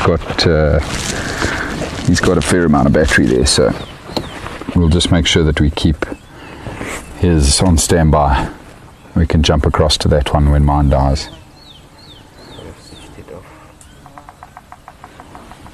Oh, our Lioness is getting comfortable again. Oh, big sigh. She's quite exhausted, I think, after that explosion of energy chasing down those warthogs.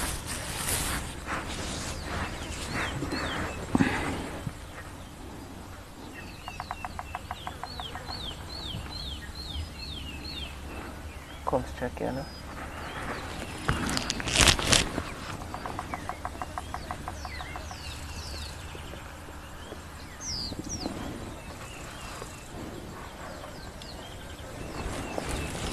I could hear you, Basil.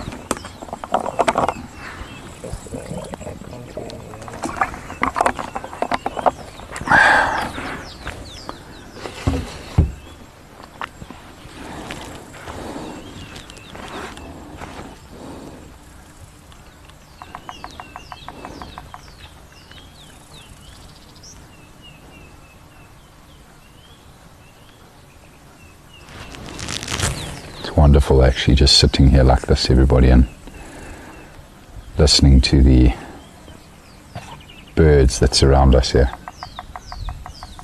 You hear the bearded woodpecker drumming against the wood,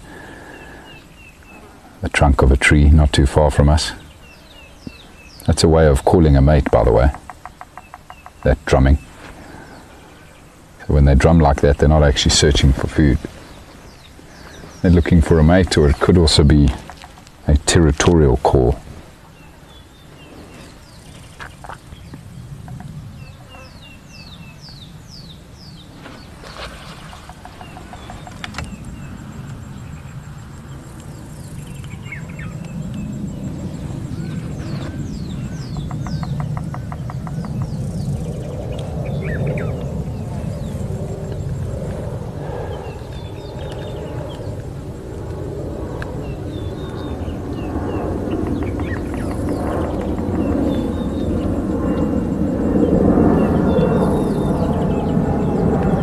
I was saying earlier how we drove over Kevin's vehicle tracks a couple of times while we were moving through this block, and how him and I had been zigzagging through here searching for this Lioness. And I'm just thinking back now, the last set of tracks of Kevin's vehicle were literally only about 80 yards from this little thicket where this Lioness is. So he missed her by 80 yards when he was searching for her earlier. Just wasn't close enough to see her or for her to raise her head out of the grass. So we really got lucky.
She's being bothered by flies, I think, in there.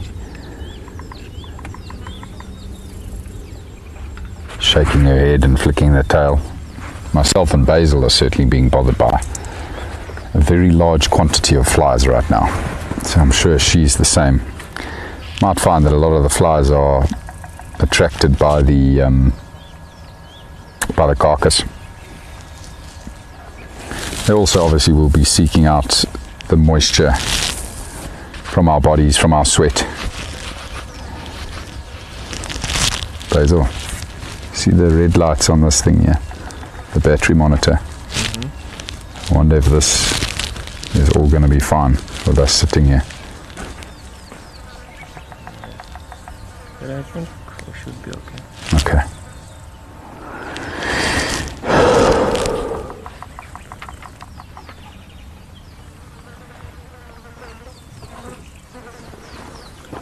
So when I last spoke to Kevin now, everybody, he informed me that Dr. Peter Rogers would send him a message as soon as he was leaving town.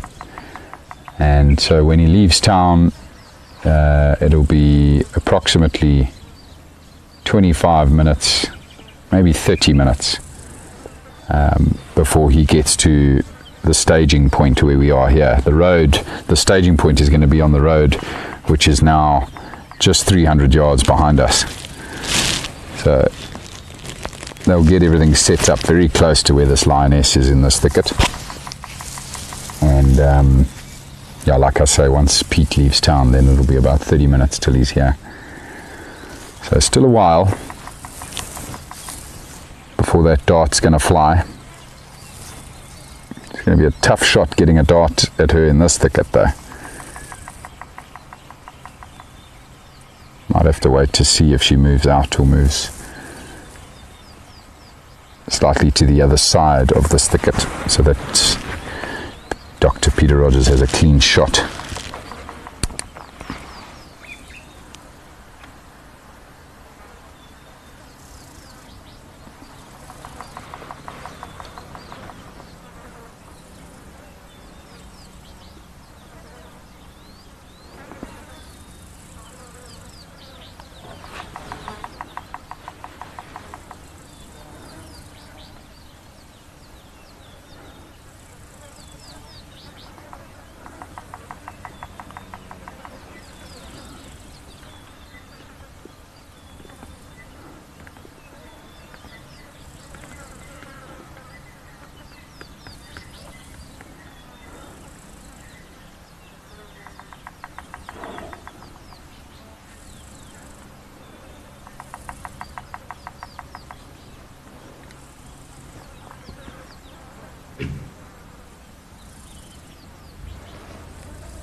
Basil, we should have brought some snacks and some more water with us, I think.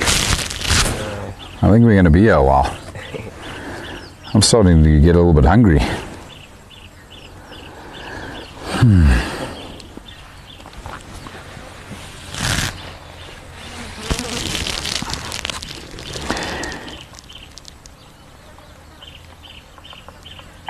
Sadly, no cubbies to be had then.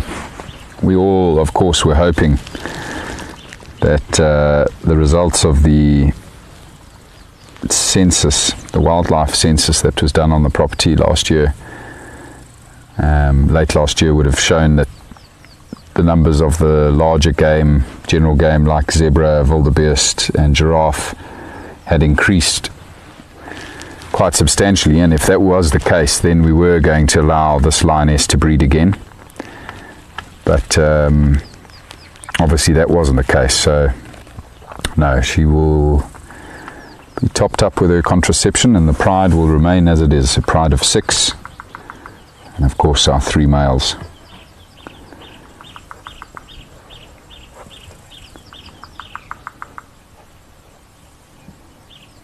So we'll have to wait a couple more years before we might have cubs again, and who knows, maybe we get lucky and these fences drop and the reserve grows in size, and we might be able to have a larger pride or larger numbers of lions here on the reserve.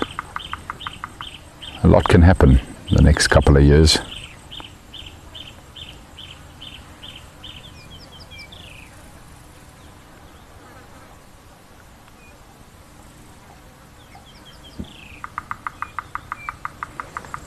Oh dear, what has she seen now?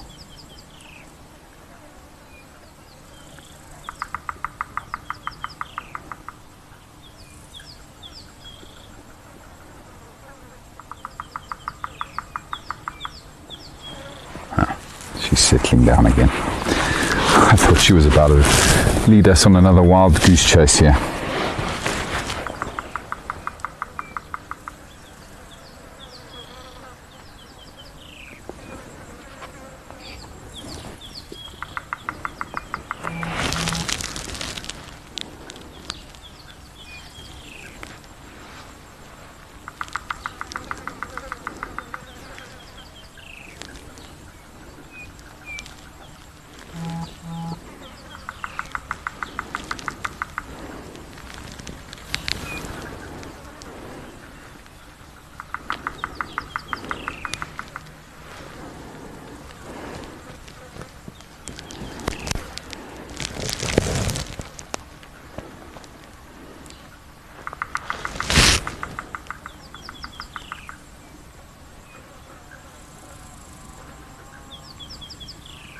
So peaceful. It's wonderful. Birds and frogs.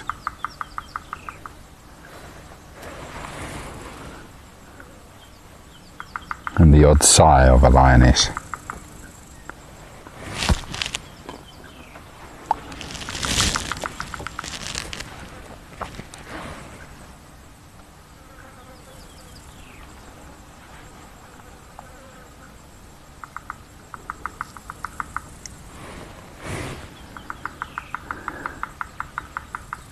Okay, that's for Jake.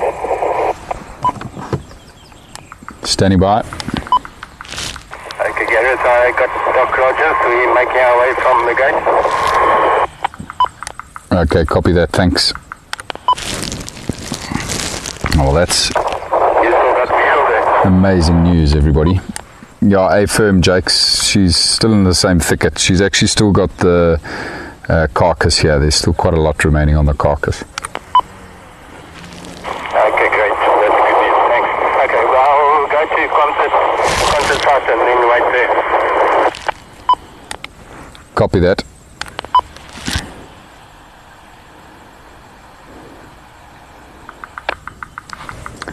So, great news, everybody.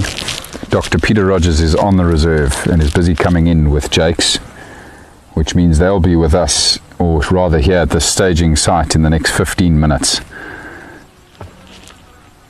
So this might start happening very soon now, everybody.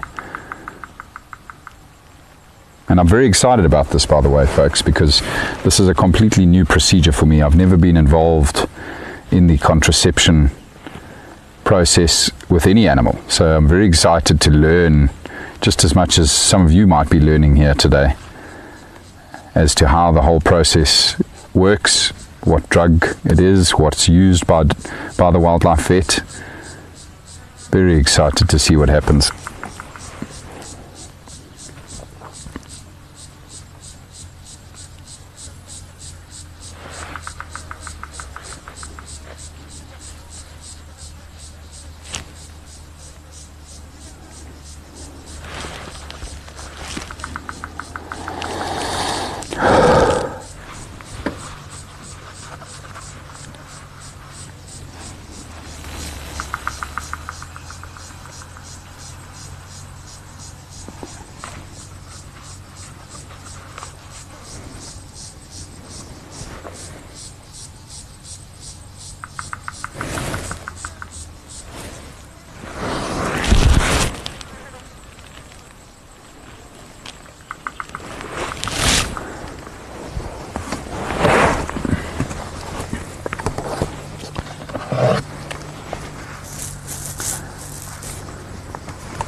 head to the carcass and start feeding.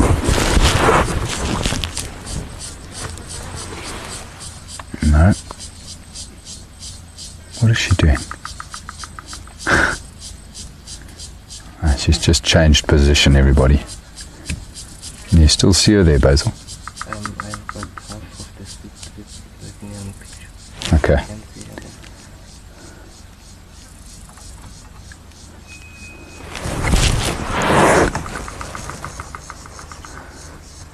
That is good. Yeah, we're just going to stay where we are here, everybody. We don't want to start the car again. We don't want to disturb her because we know that obviously Pete Rogers is nearby. So it might not be the best view in the world right here, but it's all we need for now. She's obviously just got up and repositioned, I think, because of the flies. She's actually come closer to us now. She's completely relaxed.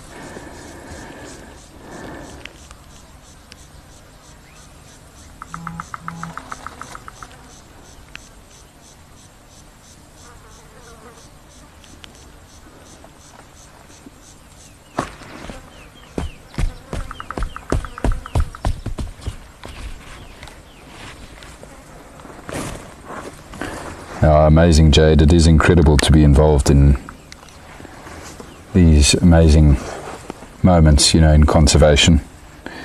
I certainly have had my fair share with rhino as well, and I can certainly relate to how incredible it is and what a privilege it is to work with these wild animals like that. And of course, it's such integral, important work for the conservation of these species. And we're just so proud to be a part of it, and so grateful, to our pack members, to our sponsors, to the people that support Painted Dog TV, and to everybody else that's involved, of course. The Rietspruit Game Reserve, the homeowners here, Dr. Peter Rogers. It's a big effort.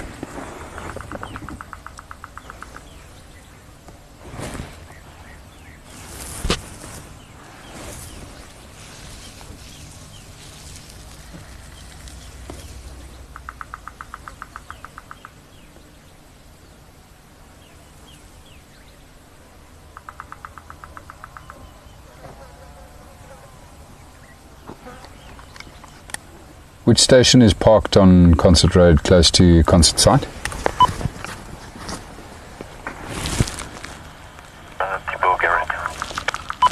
Okay, copy, Tibo. I assume you've got my visual from where you are, so the others can maybe just stand by there at your vehicle.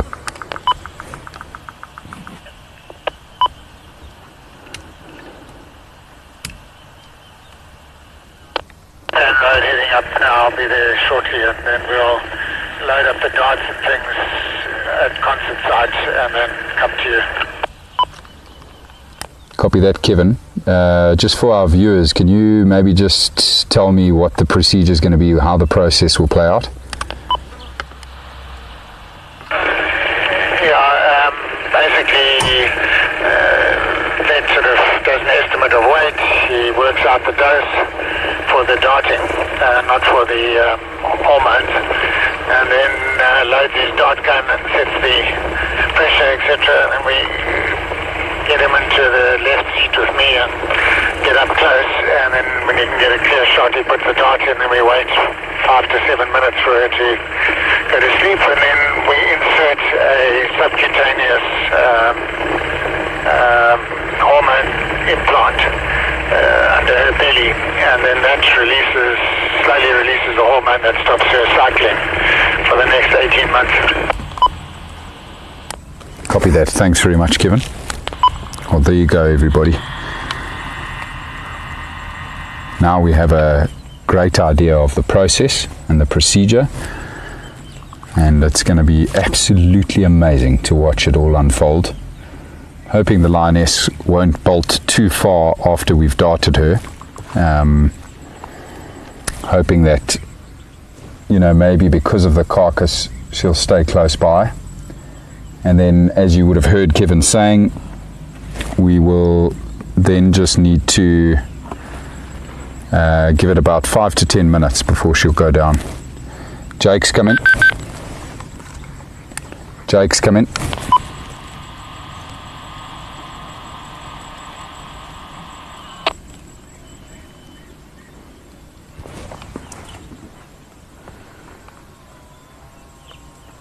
Okay, so folks, I've just now seen Dr. Peter Rogers arrive at the staging site here behind us.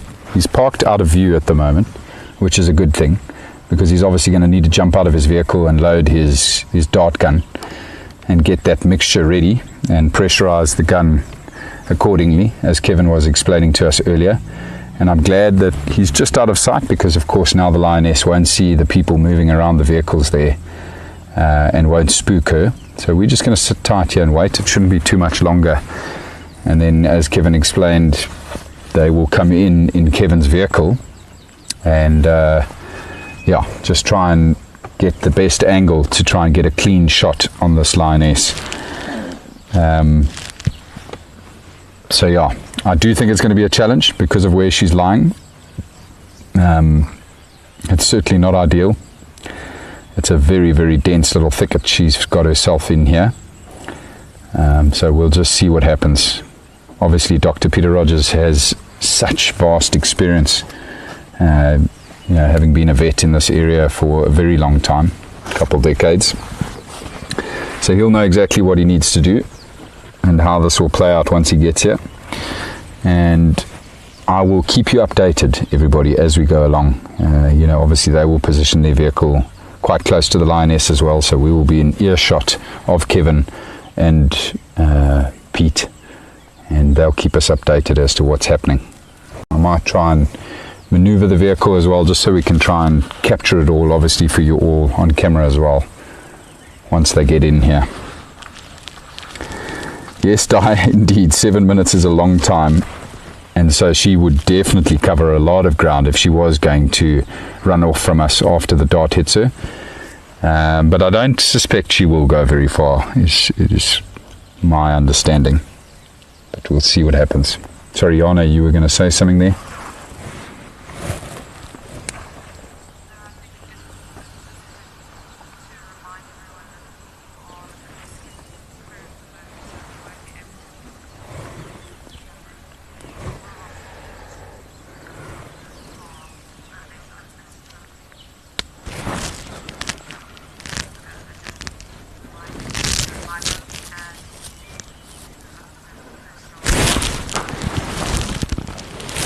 Copy that. To ask VM if I can remove the cable off, because he once told me that we can stream without the cable. But the cable's also quite long, hey? How far can you walk with that cable? This cable is about 2.5 meters long. Okay, that should be okay, because we're going to park very close to her when she goes down. Jana, can you just check with VM if Basil's able to pull the blue cable from the camera and then be able to get off the vehicle and walk around with the camera once he's removed that blue cable?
Well, something that we have definitely solved as well by finding this lioness here, everybody, is that she almost certainly would have eaten the tortoise before the zebra, because of where those two positions were.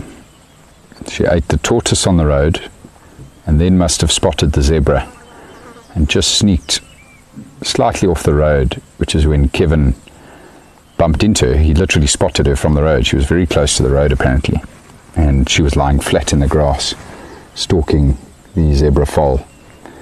And yeah, interesting how, again, just opportunistic cat. Tortoise is not something that I certainly have seen lions feeding on all that much. I have seen it a couple times in my career, and I've often come across lions playing with tortoises, particularly young lions. But I've never really seen too many sightings of them feeding on a tortoise. But yeah, so she ate the tortoise, and whilst doing that, I'm sure spotted the zebra. Yes, I haven't got you visual, but and then took off. coming in from concert site now, I presume I just head basically towards the mountain. Yeah, if you go a bit further along Concert Road, you'll actually get my visual. Where Thibaut was parked earlier, he could see where I am in the thicket. So just keep going northwest along Concert Road and you'll get my visual to the west of you.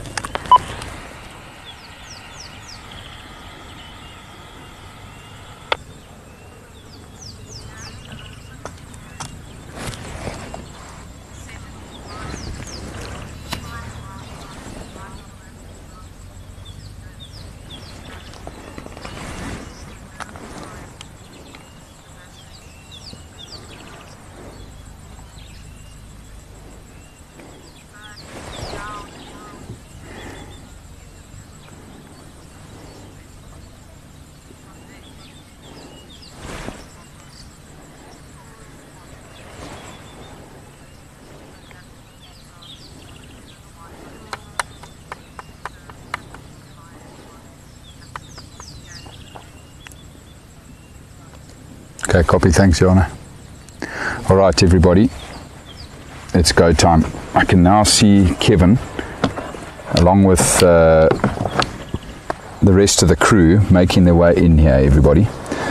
So they've obviously now loaded the dart gun and are slowly making their way towards us here. So just going to get ready with the vehicle. I'm going to just reposition ourselves here quickly before they get to us, so that we can see what happens here.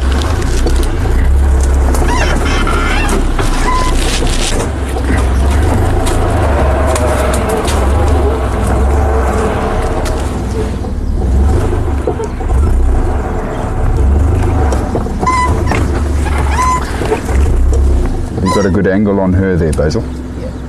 That's fine.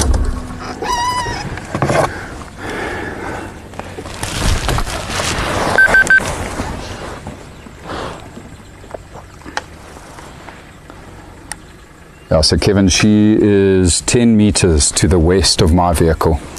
You'll see as you get closer, there's a prominent bush willow, tall bush willow, 10 meters to the west of my vehicle. She's lying down in a very dense thicket of sickle bush just on the other side of this, on the western side of this bush willow. Okay, should I come from the other side then? Yeah, I think your best approach is to maybe, try come from the western side of this thicket. Okay, copy. I'll go around.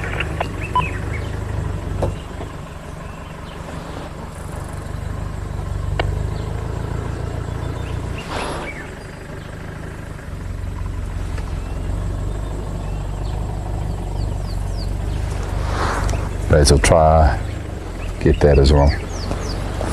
So Basil, once the vehicle comes around, everybody, we'll show you the vehicle approaching here.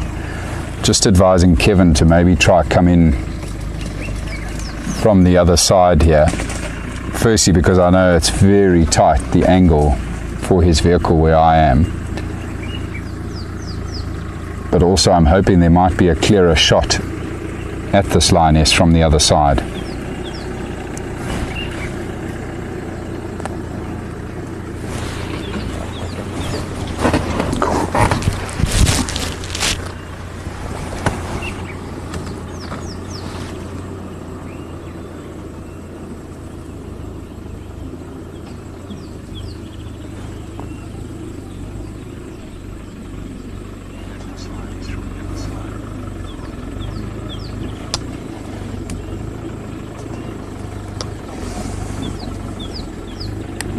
Kevin, once you get around there,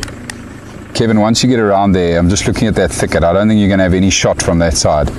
So come to the southern side of this thicket, and then you'll have to sort of position yourself between my vehicle and where she's lying down. Okay, no problem. I've just got to get there first. Copy.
Have you got my audio now, Johanna?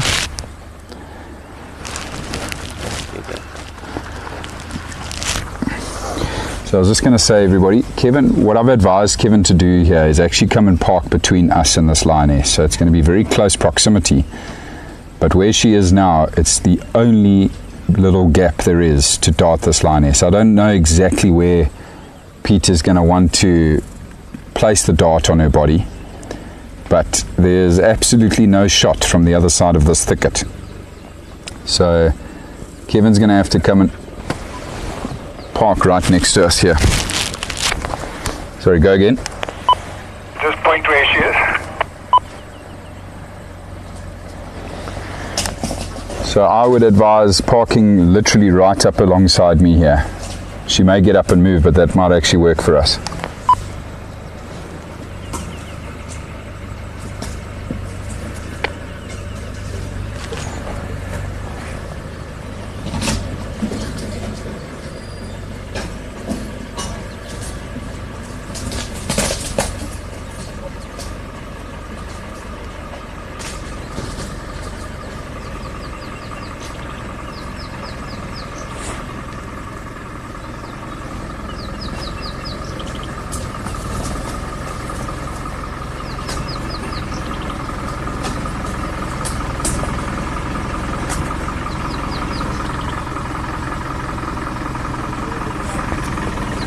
Right, so the lioness has just got up, everybody, which, as I was saying to Kevin and Pete, probably works in their favour, because where she was lying before was near on impossible to get a dart in there. Right, so it looks like Pete is taking aim.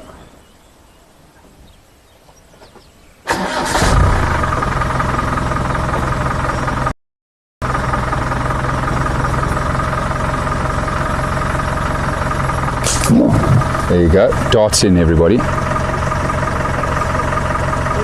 Wow, that's amazing. Great shot, Pete. He didn't waste any time there. All right, you can see the lioness now trying to turn around, everybody. So the dart has gone in near her rear, and she's actually turning back to try and pull it out.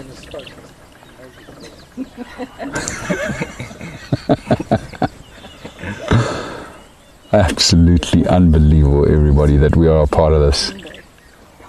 What a moment. Right, so countdown begins. 5 to 7 minutes. Hello, Pete, how are you? Very well, thank you. Can I hear Peter talk? I don't know if they're going to pick him up there unless Pete starts shouting at me. But just, yeah. I'm just having a look at that lioness now, everybody, and that dart actually has gone in right behind her head.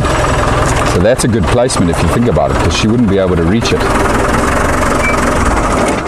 Oh, she's got the carcass with her. No, she's got a stick now that she's just picked up, but the carcass is in this thicket here. I'm not leaving this behind. Yeah, this is live. Right, so sitting now with Dr. Peter Rogers and Kevin Leo Smith, everybody, and we're just going to chat to Pete about what's happening here. Pete? Yeah, so this lioness, according to Kev, is starting to show signs of coming into estrus. Yeah. Starting to show signs of coming into estrus, so it's very important to, before she actually becomes susceptible to the male, that we try and contraceptive. She's been contracepted twice already. Usually lasts about 18 months, in this case only 15, but I mean it's biological, you know, there's no such thing as an exact science. Okay. So we've managed to get her now, very fortunate and well spotted by both you guys. We've used a drug called BAM, butorphanol, azaparone, midatomidine, but the point I'm trying to make here really is that it's totally reversible, so that when we wake her up, she's got to be able to defend herself. Yeah. If there are any other animals, doesn't matter whether it's a leopard or whether it's a hyena or something, she's got to be able to defend herself. Yeah. So that's very important. So once she's down, it's now two and a half minutes almost. Yeah. Not quite. So we'll just go and check if she's sleeping, and then we've got a hormonal implant that we'll implant under the skin. And it's just a slow release, it's in a pellet form. Okay. And it gets released over a period of time, ideally, 15 months, sometimes anything up to 3 years. Okay. Yeah. So that's basically... Just explain the reproductive cycle, so the hormones impact, so it stops your cycling. Yeah, so it actually suppresses the whole estrus cycle. Okay. Suppresses the release of estrogen, which stimulates the whole egg-producing cycle. Okay. So the animal becomes completely quiet, completely dormant. Yes. It doesn't cycle at all. So she doesn't then show any signs that would interest the males whatsoever? Sometimes, just a day or two after this, you can get like a bounce back of estrogen, which you can maybe show signs of estrus, but it just lasts a day or so. Okay. Yeah. Amazing. Thank you, Pete. It's the third time she's been done, but when you've got a reserve like this, it's got 4 fences around it, you've got to control the numbers. Sure. And lions have got really basically very few natural enemies, so they're the apex predator really, so yeah. You've got to be really careful to keep your numbers as low as possible. And just talk a bit about the impact of multiple cycles, that the fertility does reduce. You know more about it than I do. I'm just a mechanic. Oh my word. Yeah, so the more often we do it, the less fertile she's likely to become. Yeah. Doesn't mean to say she won't be fertile, doesn't mean to say she won't be instantly fertile. Okay. But generally speaking, 3-4 cycles and she probably won't reproduce again, but we don't know. Okay. Yeah, you see what sometimes happens is you get cystic ovaries, you get cysts on ovaries. Yeah. What can happen is that they put on a lot of weight. Yeah. And I've seen it before actually at Pinder. Especially if you repeat it. This is going to be the third time, so I think that she's not. I don't even know whether she's down yet. She's probably lying down. Yeah, I don't want to go on talking and she wakes up before we've done the job. Yeah, so you can, and what I've seen before twice is that years later, lionesses, 2 lionesses, I've seen it with my own 2 eyes, because I contracepted each of them twice. You cannot distinguish them from a normal male lion, except obviously the testicles. Unbelievable. Full male. But that's unusual. Yeah, but I've seen it twice. Yeah, let's go have a look, everybody. Thank you, Pete. Thanks, Kevin. All right, everybody, just getting an incredible explanation there from the pros here, the experts, about what's happening here. I'm not entirely sure how much of it all you caught, but if you didn't hear much of what Pete and Kevin were saying, don't worry. We will update you. I might even ask them to just tell us about it again a little bit later. But we just want to now check on the lioness and see if she is starting to go down. We're approaching, she's had that dart in her neck for 6 minutes. And so we must be getting pretty damn close to the point where she is going to go down. And of course, we'll get ourselves as close as safely possible to where she's lying down and then watch the procedure up close, everybody. So I'm just going to let Kevin move first. I don't want to have I don't want both of our vehicles moving around. So we'll just let Kevin get into position.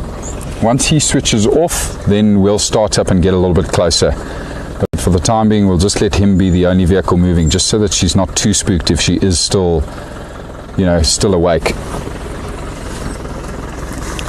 But what is interesting, this is the third time that this lioness is being treated with this contraception, this subcutaneous contraception, which just goes under the skin, and it's a slow releasing capsule which controls her hormones, and basically she never comes into estrus for the next 18 months. Apparently now the previous contraception that was put in only lasted 15 months, but that all comes down to biology, is what Dr. Peter Rogers was saying. So it should last up to 18 months now, this contraception, which is quite amazing. So not as long as I actually thought, to be honest. I thought that the contraception would have lasted longer, but it does mean that so within 18 months time she could start showing signs again of coming into estrus, and of course at that point we'll then either do the same process again or allow her to breed. We'll see what happens, but for now, everybody, let's get close. I can see Pete's already got out of the vehicle, so he's obviously feeling quite confident that she's gone down.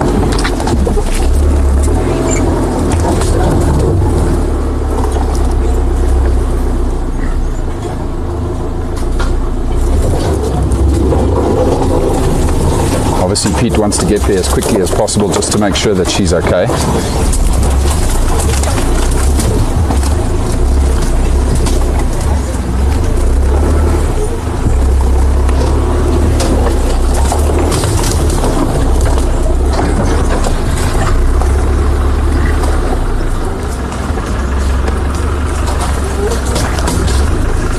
Yeah, no, that's fine. We're going to do that. Pete, sorry, I can't take the camera off, so I want to get the vehicle as close as possible. Okay.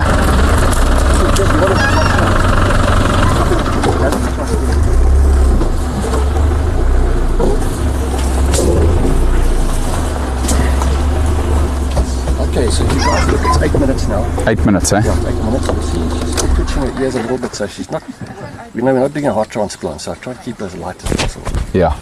Okay, so a light dose, eh?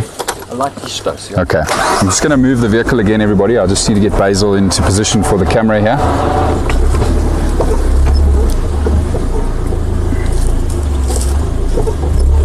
Are you okay there, Basil?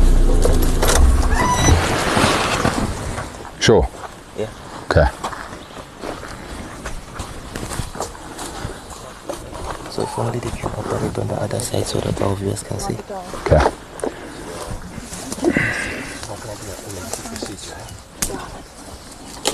I'm going to give you the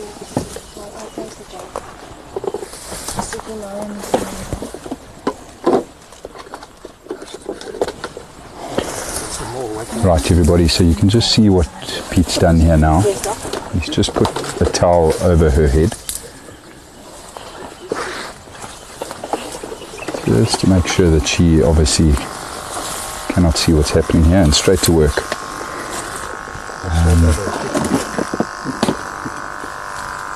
So Basil is just trying to get the best shot as he can here, everybody, but I'll explain to you what's happening. So just busy shaving the fur at the back of her neck here. You want to do this sterile as possible. Oh, sorry, Vicky.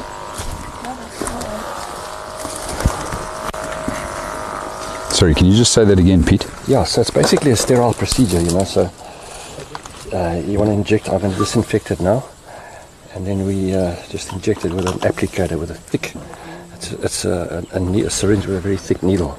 Okay. And so we're going to put 2 implants into there. It's really made for dogs and that, so that's 4.7 milligrams. You just put 1 implant into a dog, but into an animal like this, we put 2 implants in. Okay. Yeah. Okay. Brilliant. Well done, Victoria. How much rabies can I have? What are you saying, Basil? Do everything. That's fine. We can't ask the vets to move, so we'll just get what we can from here. Don't worry, stay where you are. Right, everybody, you'll understand that, of course, the vets take preference here, so we're not going to interfere with them. We are right on top of this lioness as it is. And so we'll just let Pete do what he needs to do here. Yeah, we should also talk about rabies. We give a rabies shot every time. Okay, brilliant.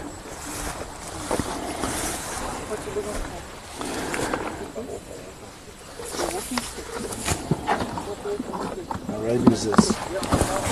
Just chatting to Kevin here, everybody, about rabies. So we've just given the lioness, or rather the vets have just given the lioness a rabies shot. Well, they will do. But, the reason why we do it is that there's only one human that's ever survived a rabies bite. And they put him in a fridge, basically, frozen. And it's not the sort of thing you can normally do, and the guy managed to survive. Otherwise, every single other person who has symptoms of rabies dies. Sure. And the same happens with all mammals. And it's endemic in all these areas. So by vaccinating them, we lower the chances of her getting it, because they go through two phases. And the second phase is called the rabid phase, the rage phase. And they just go around, and the virus in its brain causes them to salivate a lot, and all the viruses are in the saliva, and that's how it spreads it. And then it takes over the brain, and says, go bite stuff. And a rabid lion in its furious phase will just climb into a vehicle and bite people. Yeah.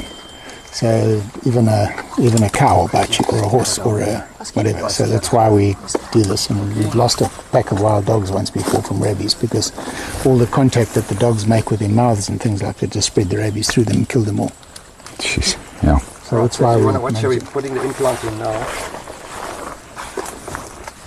Basil, can you see where Pete's operating over here? Yeah. Okay, brilliant. Thank you.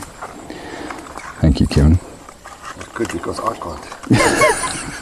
I don't know where those other lines are. Yeah, well, I've just driven all the way to 5-star and there were no sign there, but of course the rains washed away everything. They're still close. It should be. Alright, so what I do is I leave it. I think push the second one through the same hole. Is this the Australian stuff? Yeah, this is the Dinkum stuff. That stuff, remember the last time we couldn't Yeah, but it ended up being the same amount of times. Yeah. So maybe nothing wrong with it. Yeah, but it was just untested. So unfortunately I've got to take it out here. Say again, Basil. Whose audio? Okay.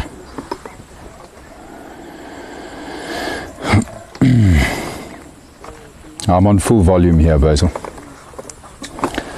Alright, so it's back in the same hole again. There we go. Alright, so there's 2 implants. You can actually feel them under the skin. They feel like 2 little grains of rice. Did you blow spray? You can feel it there, Jake. Yeah, just don't touch that hole there. Yeah, no, I can just do You put a wound spray in that hole so the flies don't. You can feel it there. What is that you're putting in there now, Pete? It's just an antibiotic spray, eh? Okay. Yeah. So both implants are in already now? Both implants in, yeah. Okay. Yeah. So they're very small. Yeah. Just like a grain of rice. Yeah. Thank you, Jakes. Yes, I see. If you were more pretty, you could come and work for us. Yeah. I'm going to give us some. We've got some Duplicil in here. Okay, here vlees vir 15 dae asseblief. So Duplicillin is just a antibiotic to just make sure she doesn't get any infections from what we do. Yeah. Okay. The chances of getting it, of infections or not, but I mean, you just take it. Yeah, there's no point in not doing it. Yeah. This is incredible being this close to her. She's massive. She's in absolutely stunning condition. She's perfect. She's 8 and a bit now. She really, eh? Look at all the ticks crawling all over her. Thanks. Well, you mustn't forget the dart, guys. Yeah. Our combined age has about 500, so we mustn't forget. Kevin and myself make up for half of it. Pete, the last time I worked with darts and lions with you, we had a male lion wake up on us. Do you remember that? In the Boma. The male's here on the Rietspruit. And that male woke up on us when we got there in my dad's safari wines bus. Do you remember that? Oh, yes. He woke up and I levitated into a tree. That's when that Dutch... That's right. What I want to do is I'll quickly just change the protocols. So Michael didn't control people. He was letting anybody in. In that black box. So I keep other people on the vehicles. Correct. Yeah, I wasn't there, but I heard about it afterwards. Yeah. It's fun. Now, the more spectacular one that we had was this guy when we changed the collar. He nearly went down the, you know, where that was very steep on the western side of the deep slit. Yes. We decided to bolt towards that thing and beat him and Brent down, and he was still growling at them. Brent told me about that one. Ever and the worst ever. The worst one, yeah. But the other thing that was interesting, Gareth, just for idea of strength, you know, the ski rope, the size of my little finger. Yeah. One little bit thinner. Yes. For the flies, eh? We tied the carcass. We thought that would hold them away from the bank. We tied the carcass. I did four rolls like that. Tied it around so there were 4 strands. It was raining there. That in collar. I ran with it, and then the rope pulled like that, and he just literally snapped his head back and pulled it back like that, and he snapped it off quickly and took off the bank. Yes. So when they say that a lion's 5 or 6 times stronger than a man, you better believe it. 100%. Okay, we're just putting some ointment in the eyes just to keep the cornea moist. Okay. And this one too.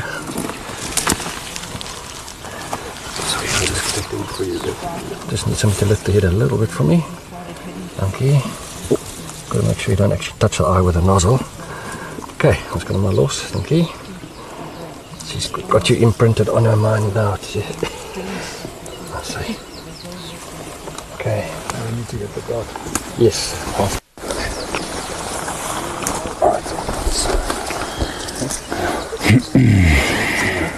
Alright, Vicky, you got the fortitude there? Yes. So, Pete, what are you doing now? I'm just taking the dart out. Yeah. Sorry, I just want to quickly. These darts have got bloody barbs on them. If you don't have barbs on them, Yeah, they come out. I yeah. have a scalpel with you. Just us, I believe. Just get me a scalpel blade there, please. Yeah, these barbs are. Yeah, I've seen you struggle with this before, Pete. Yeah. Yeah. Yeah. Like you say, the reason for the barb on the needle is because otherwise it just pops out, eh? It may do. Yeah. Okay. And then it doesn't. Sure. When she's really. Yeah. Let me just see if I can get it now. Oh, there we go. Thank you. Thanks. Have you got me now, Jana?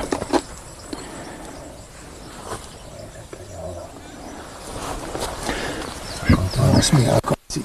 I've got it. So what's going in there now? Alright, so this is just an antibiotic. I use it for mastitis in cattle. Okay. It's an antibiotic, but what's nice about it is it's in a syringe with a beautiful little nozzle. Yes. So it fits perfectly. So it's an antibiotic just to stop any infection or abscess.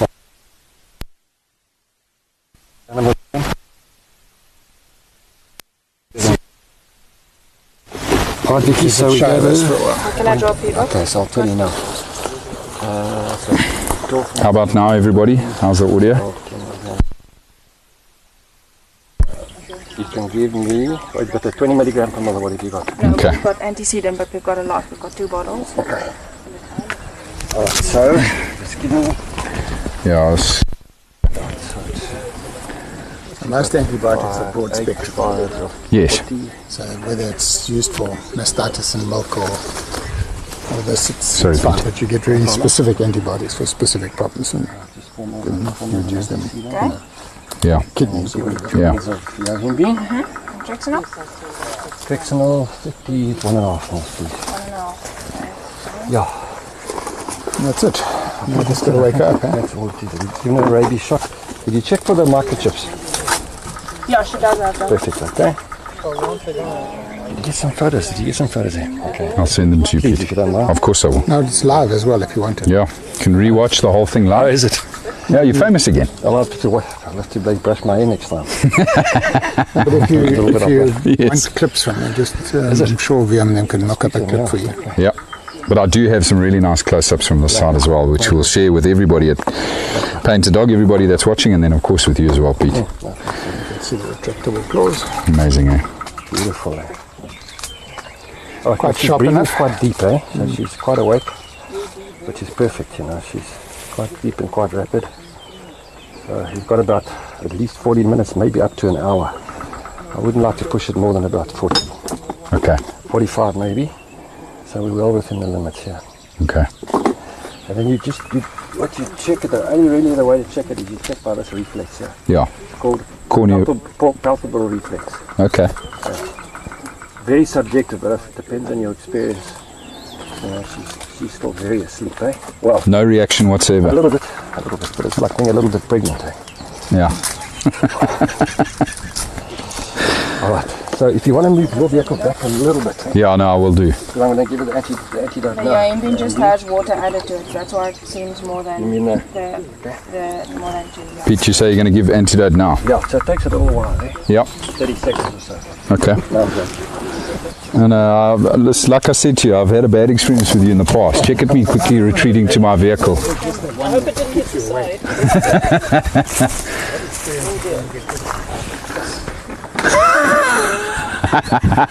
You see now? Who's jumpy here?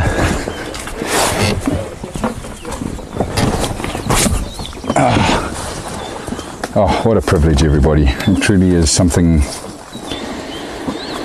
I certainly never take for granted, these up-close moments like this. If she starts coming around, just got to give a bit of space. No, 100%. I'll go back quite a bit. Basil, can you fire up the YouTube channel on your phone, please? My phone's dead. Thank you. Yeah, moving now, Pete. Johanna, please can you send Basil the YouTube link?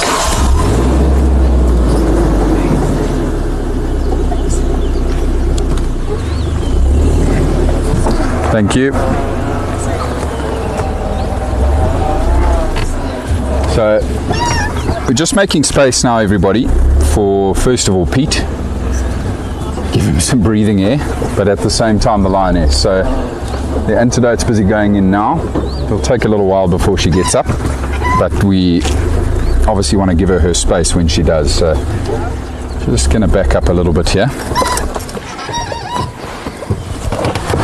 And yeah, apologies everybody, but my cell phone has officially died, so just letting Basil quickly get back into the YouTube channel for me, and then I can read some of your comments and questions. And if you do have any questions for Pete or Kevin or myself, please do send them through, and we'll try answer them as best as we can before Pete goes and before Kevin goes. But wow, just so special, and a very clean, easy procedure, everybody. And you may have overheard Pete saying that, you know, her condition is just absolutely perfect. She really is doing so well.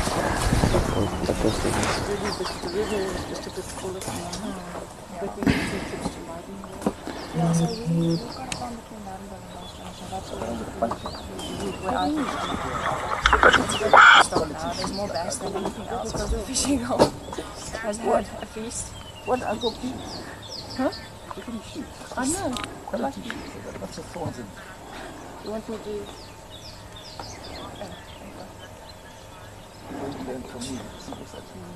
Look at that. Look at the reaction from the lioness already to the antidote, everybody. She's already starting to stir, but you can see the paws moving. Look at that. Bit of head shake. It is amazing how fast that drug actually works. No, but please come. Yes. Are you going to... Because I think you did add me on the group thing. Yes, I missed it. Okay, but I'd love to... So I am going to get back to all of your questions and comments shortly, everybody.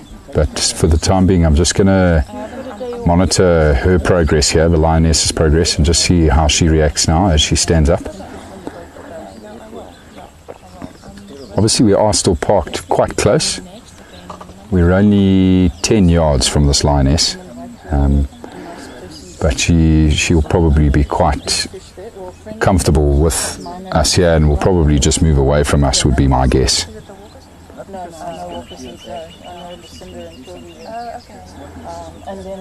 Jade, to quickly answer your last question, the question that's just come through, the most effective way to control populations, certainly.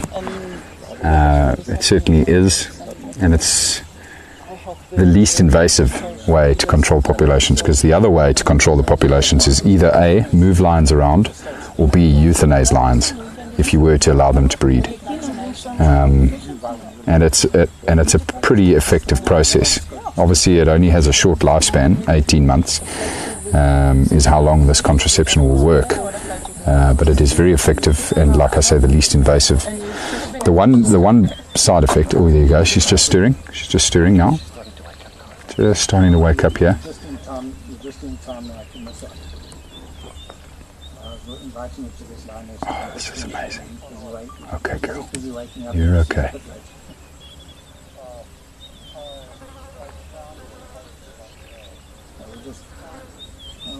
Just near where she grabbed this zebra, while she was still with the zebra. Still a bit groggy. Oh, that's wonderful to see her shaking her head like that. Yeah. She's okay. I was going to come past your place, but I don't think you have to. Yeah. Okay. Alright. So Basil's just telling me, everybody, that he's zooming into the area where Pete was busy working now. So that's where the 2 implants have been placed. And you can see all of the stains from the chemicals that were used to treat her, just to make sure that that wound doesn't get infected. Oh man, look at this. Well done, girl. Well done. Absolutely amazing. Basil, please unlock your phone. 1102.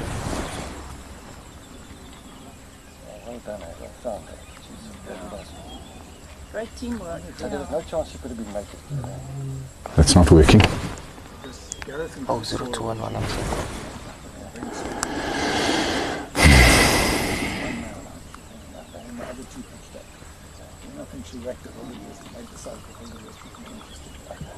Still a bit groggy, hey folks, and she's walking away from us there. Still wearing the effects of the drug right now. It always blows my mind though how these drugs work, how quickly she goes down and how much faster she gets back up with the reversal.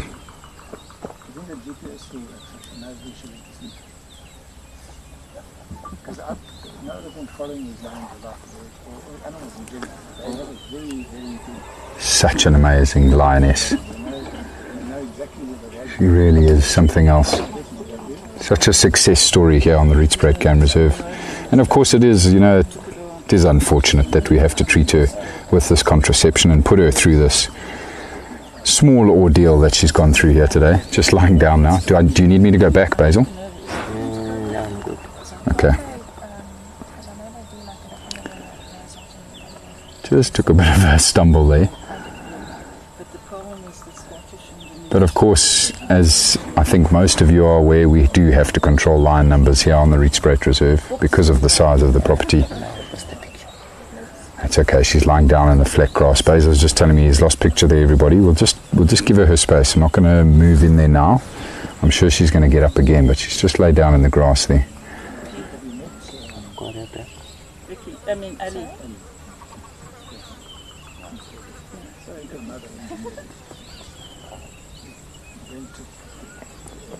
Jade, I see you asked the question earlier, for conservation work, do wildlife conservationists also pursue veterinary degrees, or does it really matter? I think it's a bit of both, to be honest. Yes and no. So some will, but of course getting a veterinary degree is no easy task, and some of the best vets come out of South Africa, and it's a lengthy process. My cousin's just gone through the process and has qualified. She is actually qualified as a wildlife vet, but she has now immigrated to the UK and she is doing domestic work. But it took her 9 years to get to that point. So a lot of conservationists get involved because of the heart and wanting to conserve wildlife. And yeah, I think the most of them probably wouldn't go around to getting a veterinarian degree, maybe a nurse's degree. But if not, they just work very closely with the wildlife vets, like we've done here today with Dr. Peter Rogers. Ultimately, we're all here for the same reason. We're all here to conserve wildlife. And it's amazing to see the teamwork between people with different skill sets, different experience. It really is amazing. No matter what, egos aside, egos drop very quickly when it comes to, the here and now. When it comes down to the action, everybody just jumps to it and everybody gets stuck in and make sure that we do it as quickly and as safely as possible.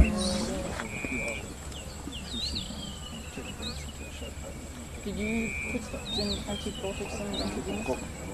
No. antibiotics was intramuscular. Intravenously was 2 of the reversals. So that was a Trexanol and the Yohimbi, and then the intramuscular reversal was that antecedent. So that goes in IV. Yeah. So you got a first now? Sometimes it's a bit, and that's especially with the lions, because they've got very thick basal walls. So you can actually see the jelly going in next to it, but it's not in. You kind of need to press it. Jana, can you please repeat what you were trying to say earlier before I interrupted you?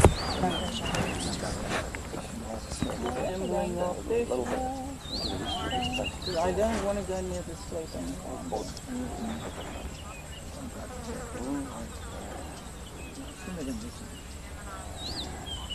Do you have anything?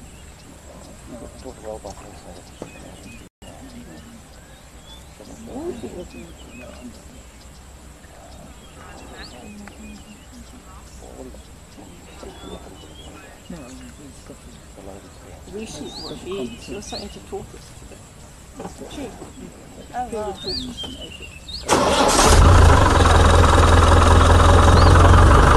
Okay.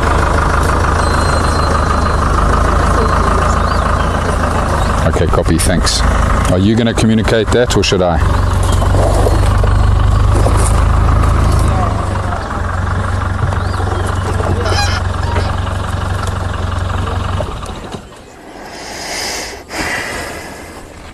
Okay.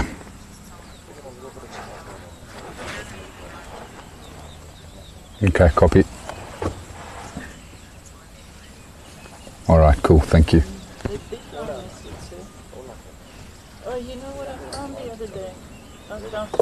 Judith, to answer your question, Pete does travel. He travels a lot, but I think that he's focused more of his time recently here closer to home, and that's because he really doesn't need to go very far.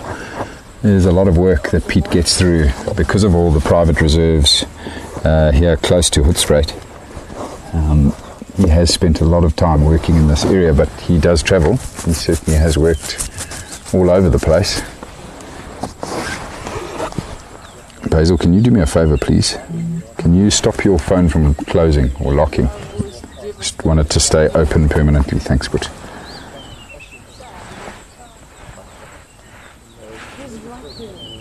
I've never seen lines like that before. You know, like a dog when they're on the track, these lines were just like this everywhere. You can't block them open. It was incredible. The way they just ignored us and running next to the vehicle with their nose on the ground.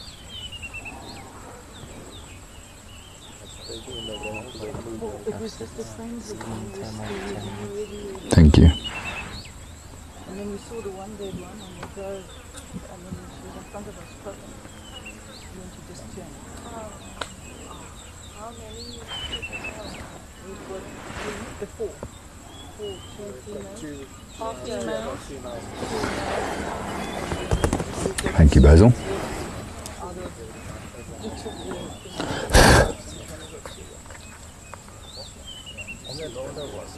We don't know. We haven't seen it. Very, very good question there, Corin, about whether if something came to attack her, whether we would intervene. Yeah, we probably would intervene here. You know, normally we would let nature take its course, but because of course we have intervened here today, we would stop whatever was attacking her now. The good thing is there's no real immediate danger to this lioness here. I don't think anything would attack her here. Her biggest threats naturally would be other lions, potentially a leopard, and potentially, you know, a large clan of hyenas. But the other lions are her lions, her pride, and so probably wouldn't attack her right now.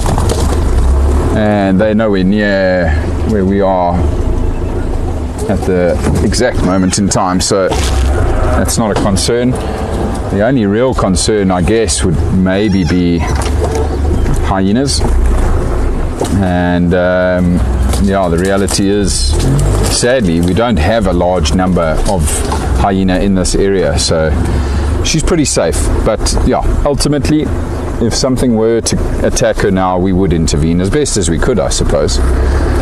You know, one of those predators is also really fast. We might get to her before we even got to her, but we of course are going to stick around here, everybody, and just make sure that she's safe.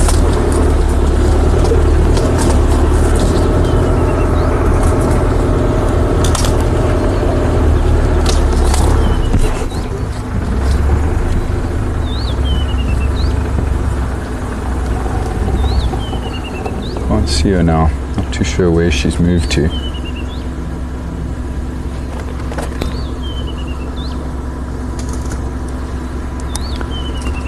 Kevin, where was your last visual of her? Straight in front of where I turned. She's still heading sort of slowly away from it. Okay, copy. So confirm heading west. Yeah, I affirm. So if you just follow my tracks and where I turn, you just keep going a bit, you'll see her there. Okay, copy. Thanks.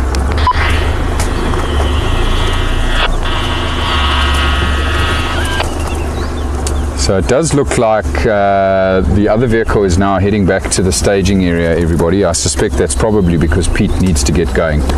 Dr. Peter Rogers and his assistant have probably got to hit the road. So we're just going to let them go. And for the time being, just monitor this lioness. I have lost visual of her, but I don't think she would have gone very far. She's probably moved towards the tree line here, looking for cover and looking for shade. Just want to stay with her a little while longer and see how she's doing.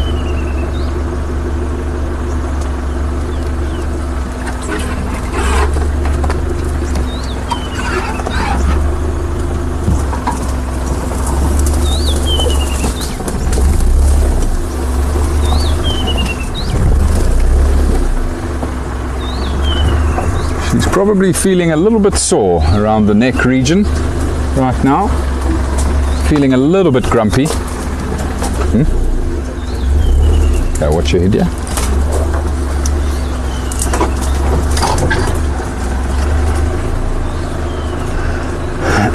Basil thinks that he's seen her moving up ahead here, everybody. Let's just try and weave our way through the trees here. I keep wondering now, is she going to return to that carcass, or will the drugs affect her and she maybe doesn't know exactly where she is right now? She's a little bit thrown off and maybe she doesn't return to the carcass. Certainly doesn't look like it for now. She's... You seeing what? Okay.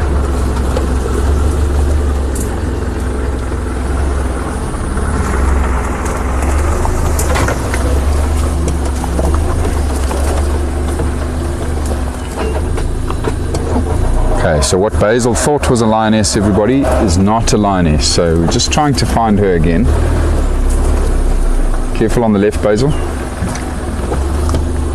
Don't worry about the camera, just watch yourself.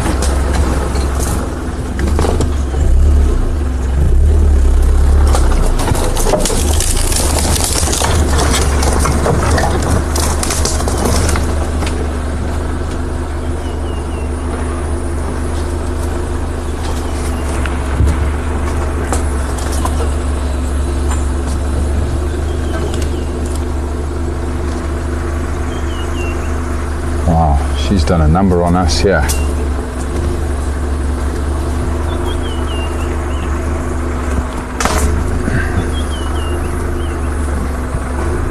She covered ground pretty quickly.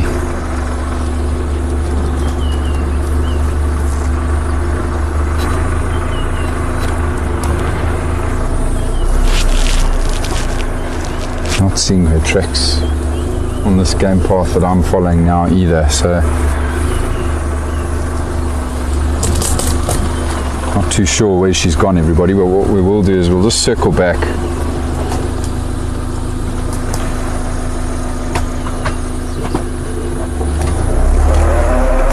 just to see if we can pick her up again.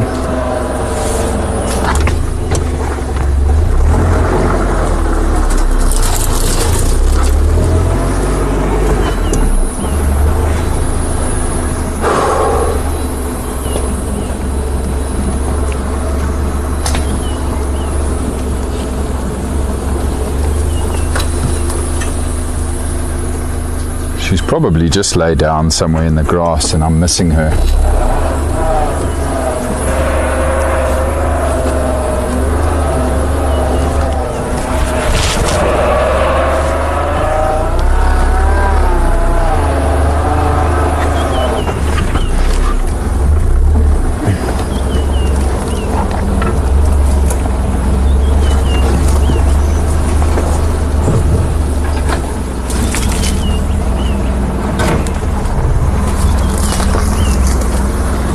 So an interesting fact to point out to everybody about that contraception, the actual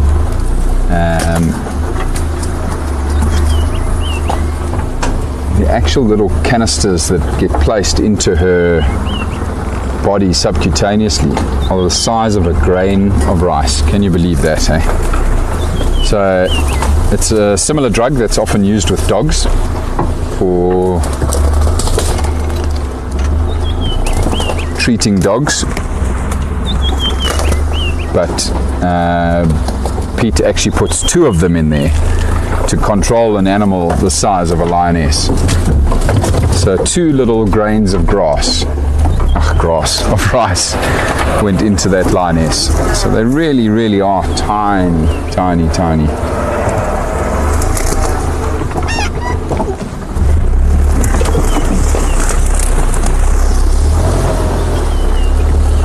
Going to slowly weave back towards the carcass, everybody, in case she maybe went that way, but yeah, this lioness has just disappeared on us here. Long grass didn't do us any favors. I actually thought Kevin was following her, so I wasn't really paying too much attention. But he obviously was just finding a way out and then circling back to the staging area.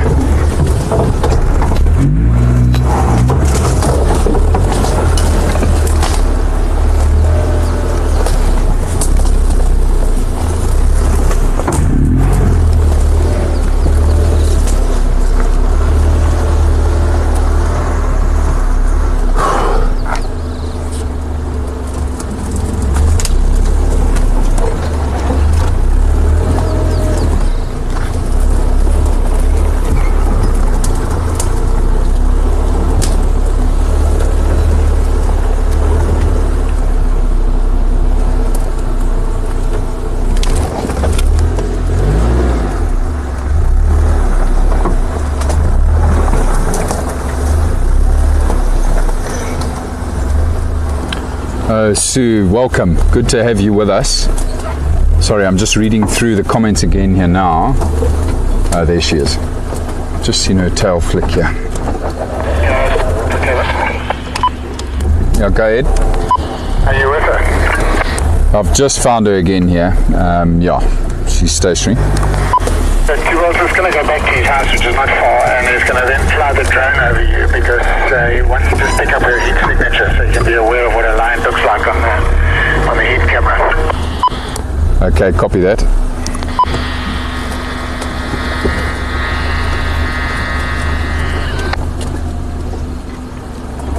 She's just resting at the moment here, everybody, just at the base of this knobthorn tree.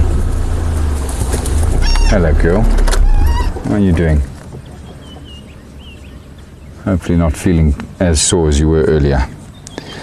So Sue, just getting back to you, a very warm welcome to you. I'm glad you got to see some of what we were doing this afternoon. An amazing moment for us all at Painted Dog to be involved with the procedure on the Nyalethi lioness here this afternoon. And to answer your question about whether it's the same as it is with humans, I don't think so, and I sadly don't actually know the answer. Pete was telling us about the drugs earlier, but I was so busy and involved with everything else that was going on that I didn't really pick up exactly what it is, but it's called BAM, B-A-M, and it's three different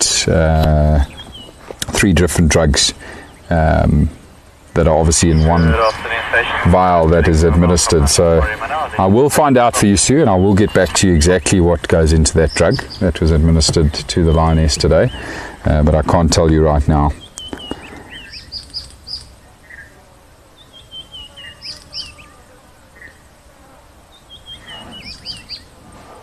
Good. She's okay for viewing by the time you get there. If she's still visible. And so we're just going to stay with this Lioness for a little while longer, everybody. Kevin's asked us to just remain with her because the gentleman that was flying the drone earlier wants to just fly over us and see what a Lioness's heat signature looks like on his drone, which picks up thermal imagery, because I assume they may use that same drone going forward for any other procedures like this. So we're just going to sit tight here a while longer. Gives us the opportunity just to monitor her, make sure that nothing sneaks up on her. But I know that the drug has now taken effect, the antidote, the reversal drug, and so she's fully awake now. She's just resting, and good afternoon, stations. Chris Mobile. I would actually feel completely comfortable leaving her alone right now, to be honest. But we'll just wait. We'll wait for Thibaut to return with his drone, and shortly after that, we're going to be heading off. Good afternoon. Kevin's mobile and Gareth from Hace's mobile. As far as I'm aware, there's no active sightings. Kevin did say the lions, he heard audio of them somewhere close to Leadwood, Twin Crossings area. And I'm going to try and follow up on the female lion that was spotted at Wild Dog Dam this morning. So, just to update you all, everybody. Sorry, just give me 1 second. Just finished inserting the contraceptive in her now. And she's roughly where she was this morning. And she should be viewable by the time you get there. Copy that. So is that still by Concert Road? Yeah, it's close to Concert Road and or Concert Link and Bovo, that area, but Gareth will update you. Copy.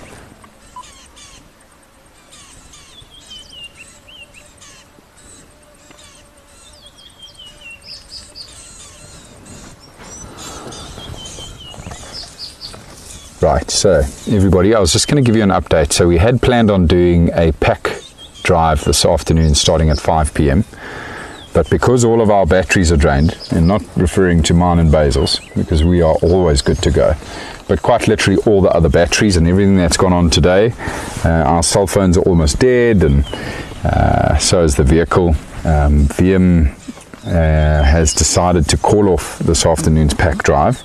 But what we are going to do is, like I say, everybody, stay with this Lioness a little while longer, and then we are going to start driving back for home. We'll head back towards Hace, which is a good half an hour, 40 minutes drive from here anyway, and that will sort of form part of the drive we were planning to do this afternoon, everybody. So yeah, we will be changing things up slightly this afternoon, but drives will continue as normal from tomorrow onwards, everybody, just to give you that update.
Babs, to answer your question, the contraception will last for about 18 months on average. So we would only need to do this procedure again in about 18 months. Dr. Pete Rogers he did say that it can actually last up to 3 years, but apparently the average is usually around 18 months. Oh, hello, girl.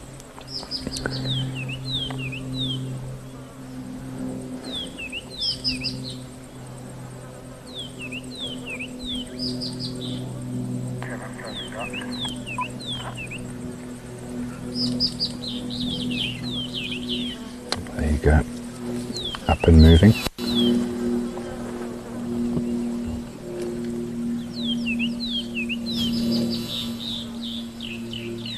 Still a little bit groggy, but she'll be okay. You might have noticed just a little bit of blood going down the side of the left side of her neck there, everybody. That's just from where the dart went in, the tranquilizer dart. But it's a wound that'll heal pretty quickly on its own. How beautiful is that though, with her in the bushveld buttercups, these yellow flowers that are flowering in this area. Beautiful to see her moving through that.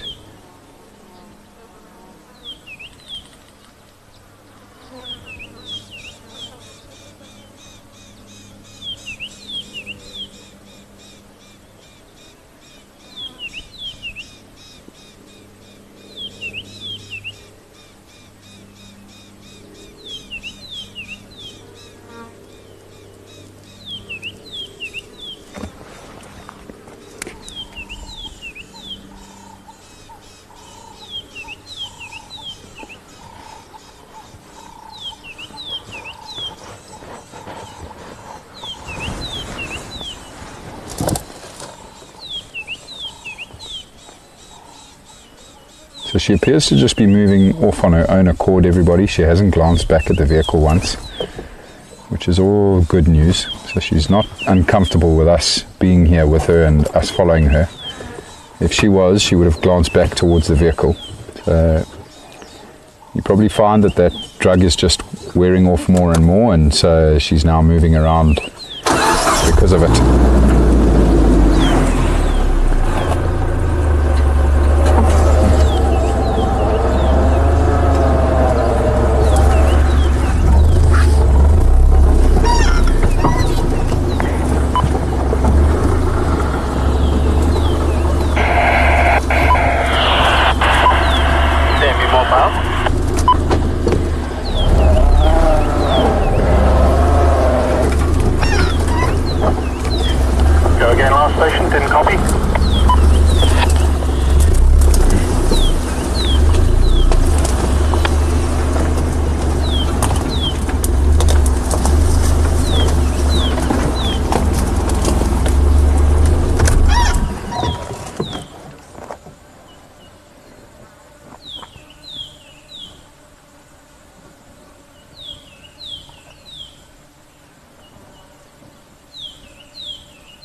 She's going straight back in towards where she dropped earlier, where the drug actually took effect and where she went down, where she went to sleep.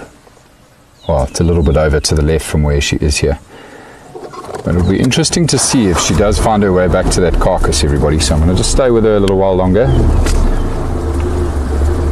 I really hope she does go back to that carcass. It'd be nice for her to finish off her meal.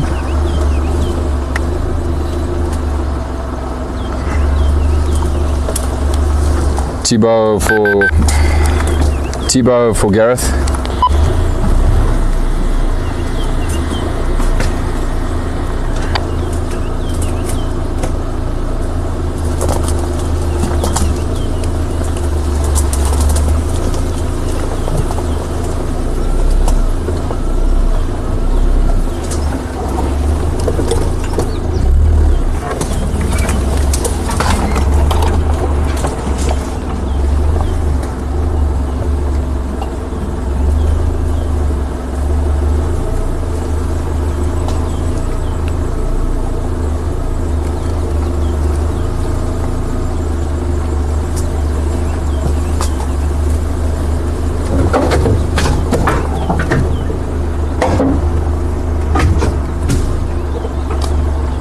still on the move. Just trying to find my bearings now as to where that carcass is. I think the carcass is actually back here. I think she's gone past it. Gareth, come in for Chris.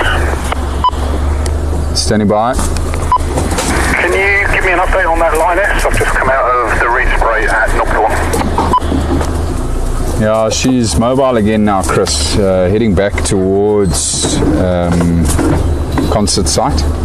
So she's mobile east out of the block. She's actually moving away from the carcass. Okay, copy that. I'm going to pass then. Thank you.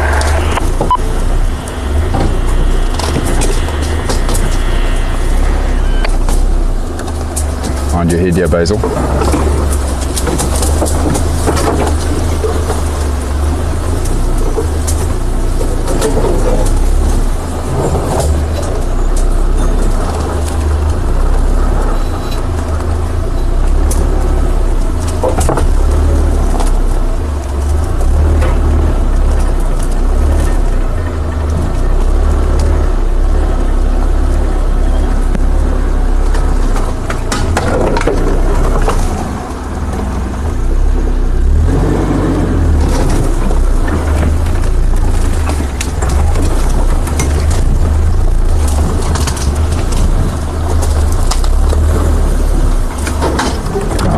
She's found a great spot to lie down here, everybody.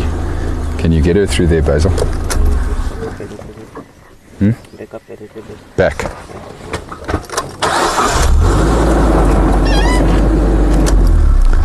So she's found some good shade here again, everybody. I'm not going to get any closer to her. I don't want to disturb her after what she's already been through here this afternoon. Oh, there you go. She's just collapsed under that thicket there. Good shade where she is right now. Thibaut for Gareth.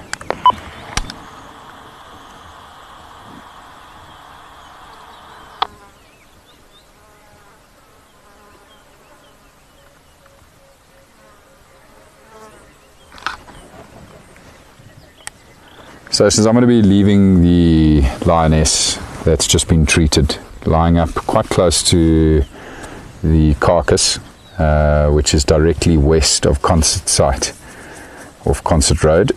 I'm going to be leaving her unattended.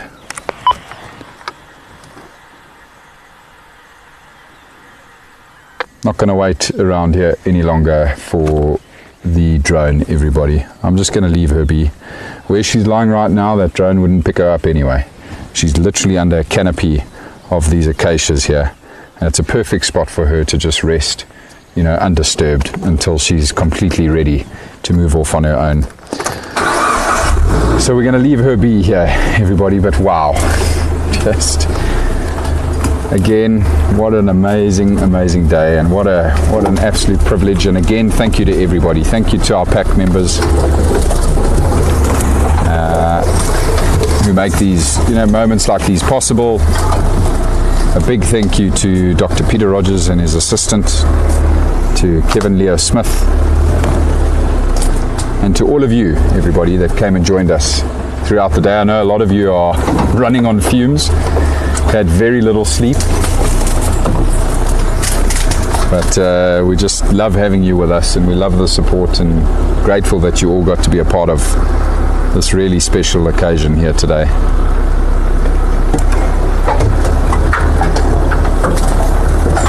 Huh? Further back.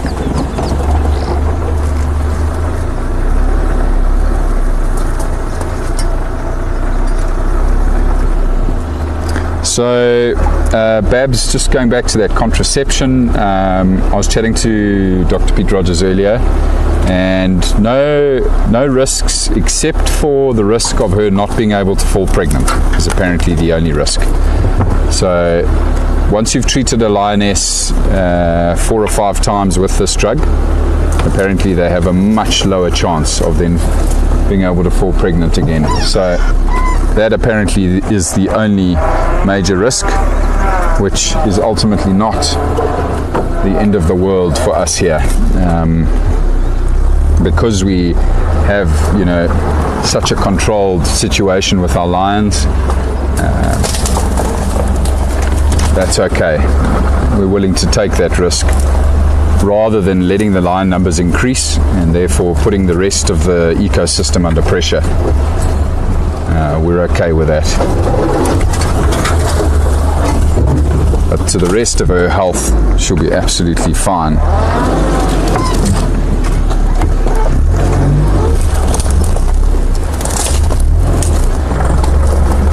Right, now I've just got to find our way out of this place. Whew. Some serious maneuvering in here today.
Alrighty, there we go, everybody. We made it. Jeez, look at this incredible view in front of us here. Absolutely gorgeous part of the world. And how fortunate we are to be involved in special moments like these on the Rietspruit Game Reserve. There's the poor old leopard tortoise. It lost its life today. Incredible how she crushed through that hard shell and cleaned it up almost entirely. I honestly think she actually abandoned the other remaining legs of this tortoise because she spotted the zebra. I think that's why she didn't finish it completely. Just incredible show of strength.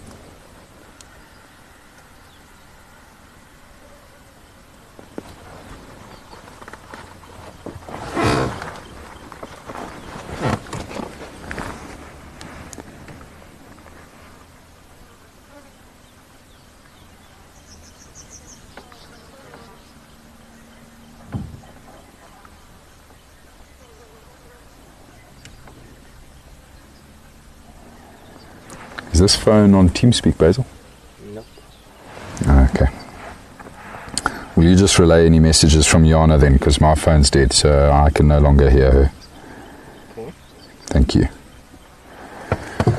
Alright everybody, we are going to now start with the slow journey home and see what other wonderful things might be in wait for us as we start heading back to the south of the reserve, back to FC.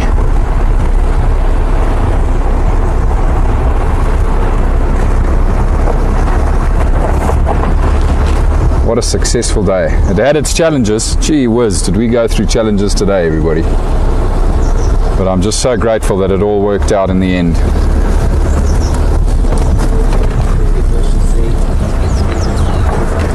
Jana, please repeat what you said. Basil didn't hear you.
Some impala up ahead here, everybody.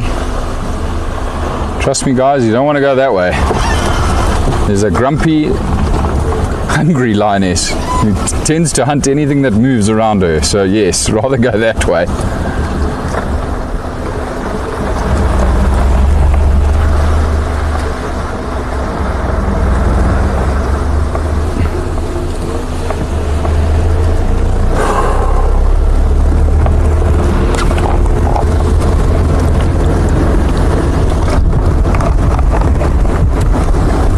Let's quickly go stop in here at Lodge Pan, everybody. Such a beautiful spot.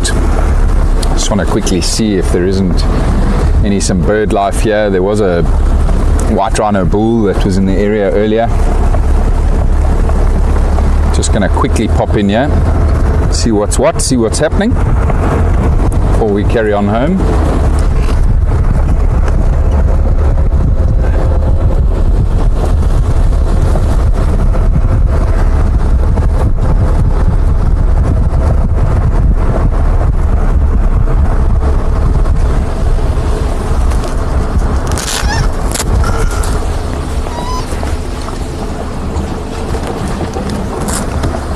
Ah, the heron's back. Looks like there's a grey heron on the other side of the water there, everybody. Now, please excuse me, folks. I have, of course, been stuck in this vehicle for the last 4 hours, and finally, nature has said it's go time. I'm just going to quickly mark my territory. I'll be back with you in a second.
Basil, you don't have more batteries for the mic, eh?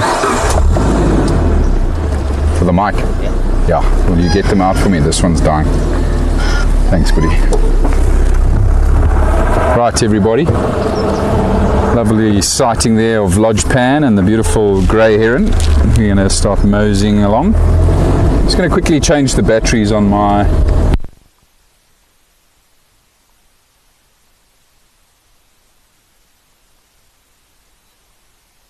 fine.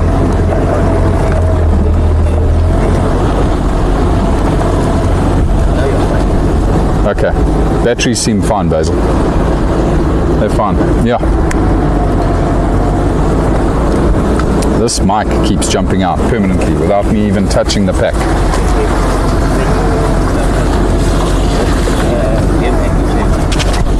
Yeah.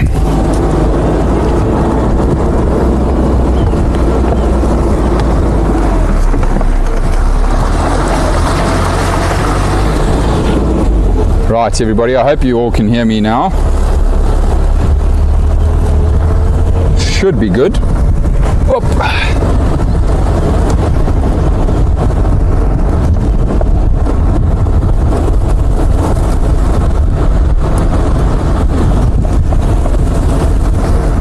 Now, you never know, everybody, we might, oh, there's a squirrel on the road. Was a squirrel on the road. We might still actually bump into another lion on the way home here. So just as the dart went in on that lioness, I don't think any of you would have heard it, but we heard other lions vocalizing here to the south of us.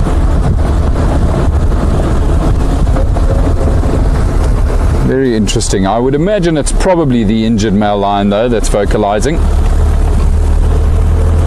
because he was the last lion known to be this close to this area.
Tell you what I'd love to bump into on the way home is the elephants. That would be a lovely way to end the day. Not that we haven't enjoyed our day already, but it's been a while since we've seen the elephants out and about in broad daylight.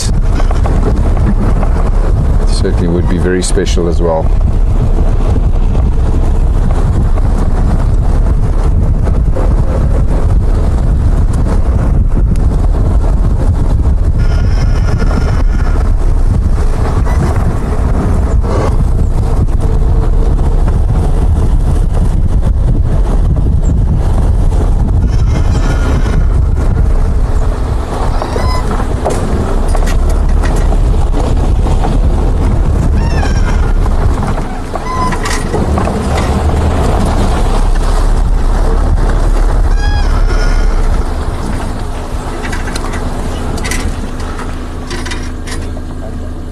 Is it not the aerial?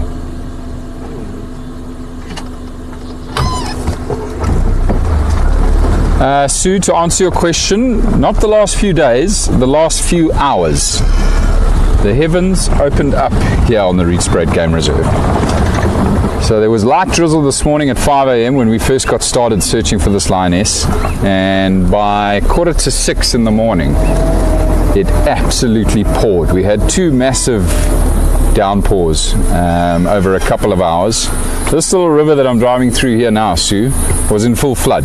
It was almost half a meter deep when Basil and I were here at about 9 o'clock this morning.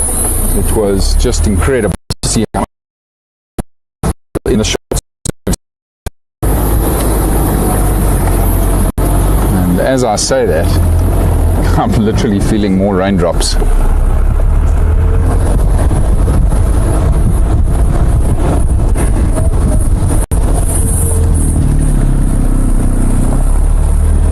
Incredible amount of rain this morning. Wonderful for the bush, of course.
Basil's just saying that he was waiting for me to say, let's look for our leopard.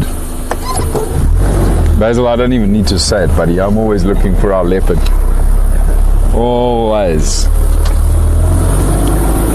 Always looking for that elusive cat.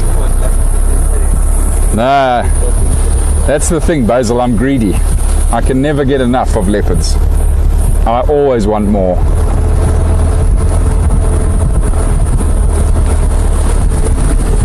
Right, so just to update you all, everybody, we are starting to feel some heavy drops of rain. So if it does persist, if it gets any worse, I am going to have to call the drive off.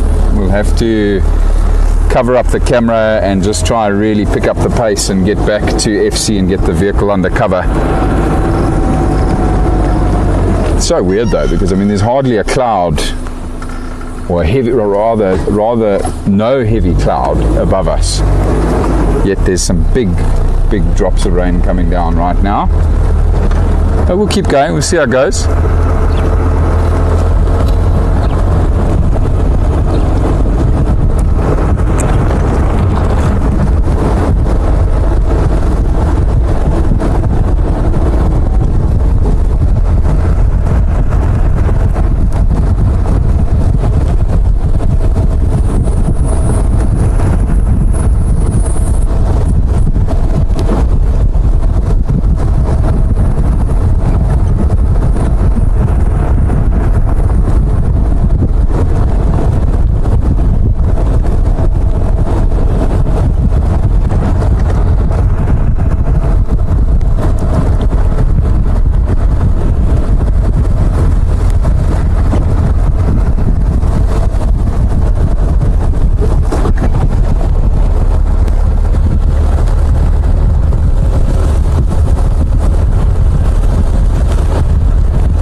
Hear me now?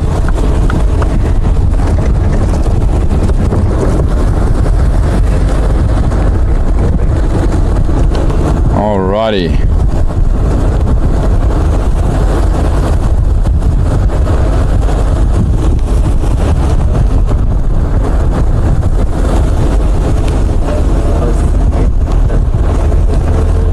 Okay.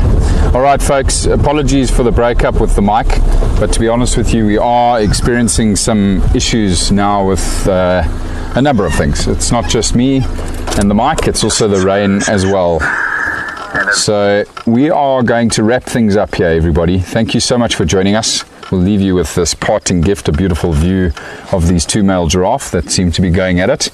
But we are being told by VM he wants us back, everybody, with the rain coming down again. We don't want to damage our gear any more than we have already today. So goodbye for now, everybody. Thank you so much. Have a fantastic sleep. For those of you that are going to get some sleep, have a wonderful day wherever you are in the world.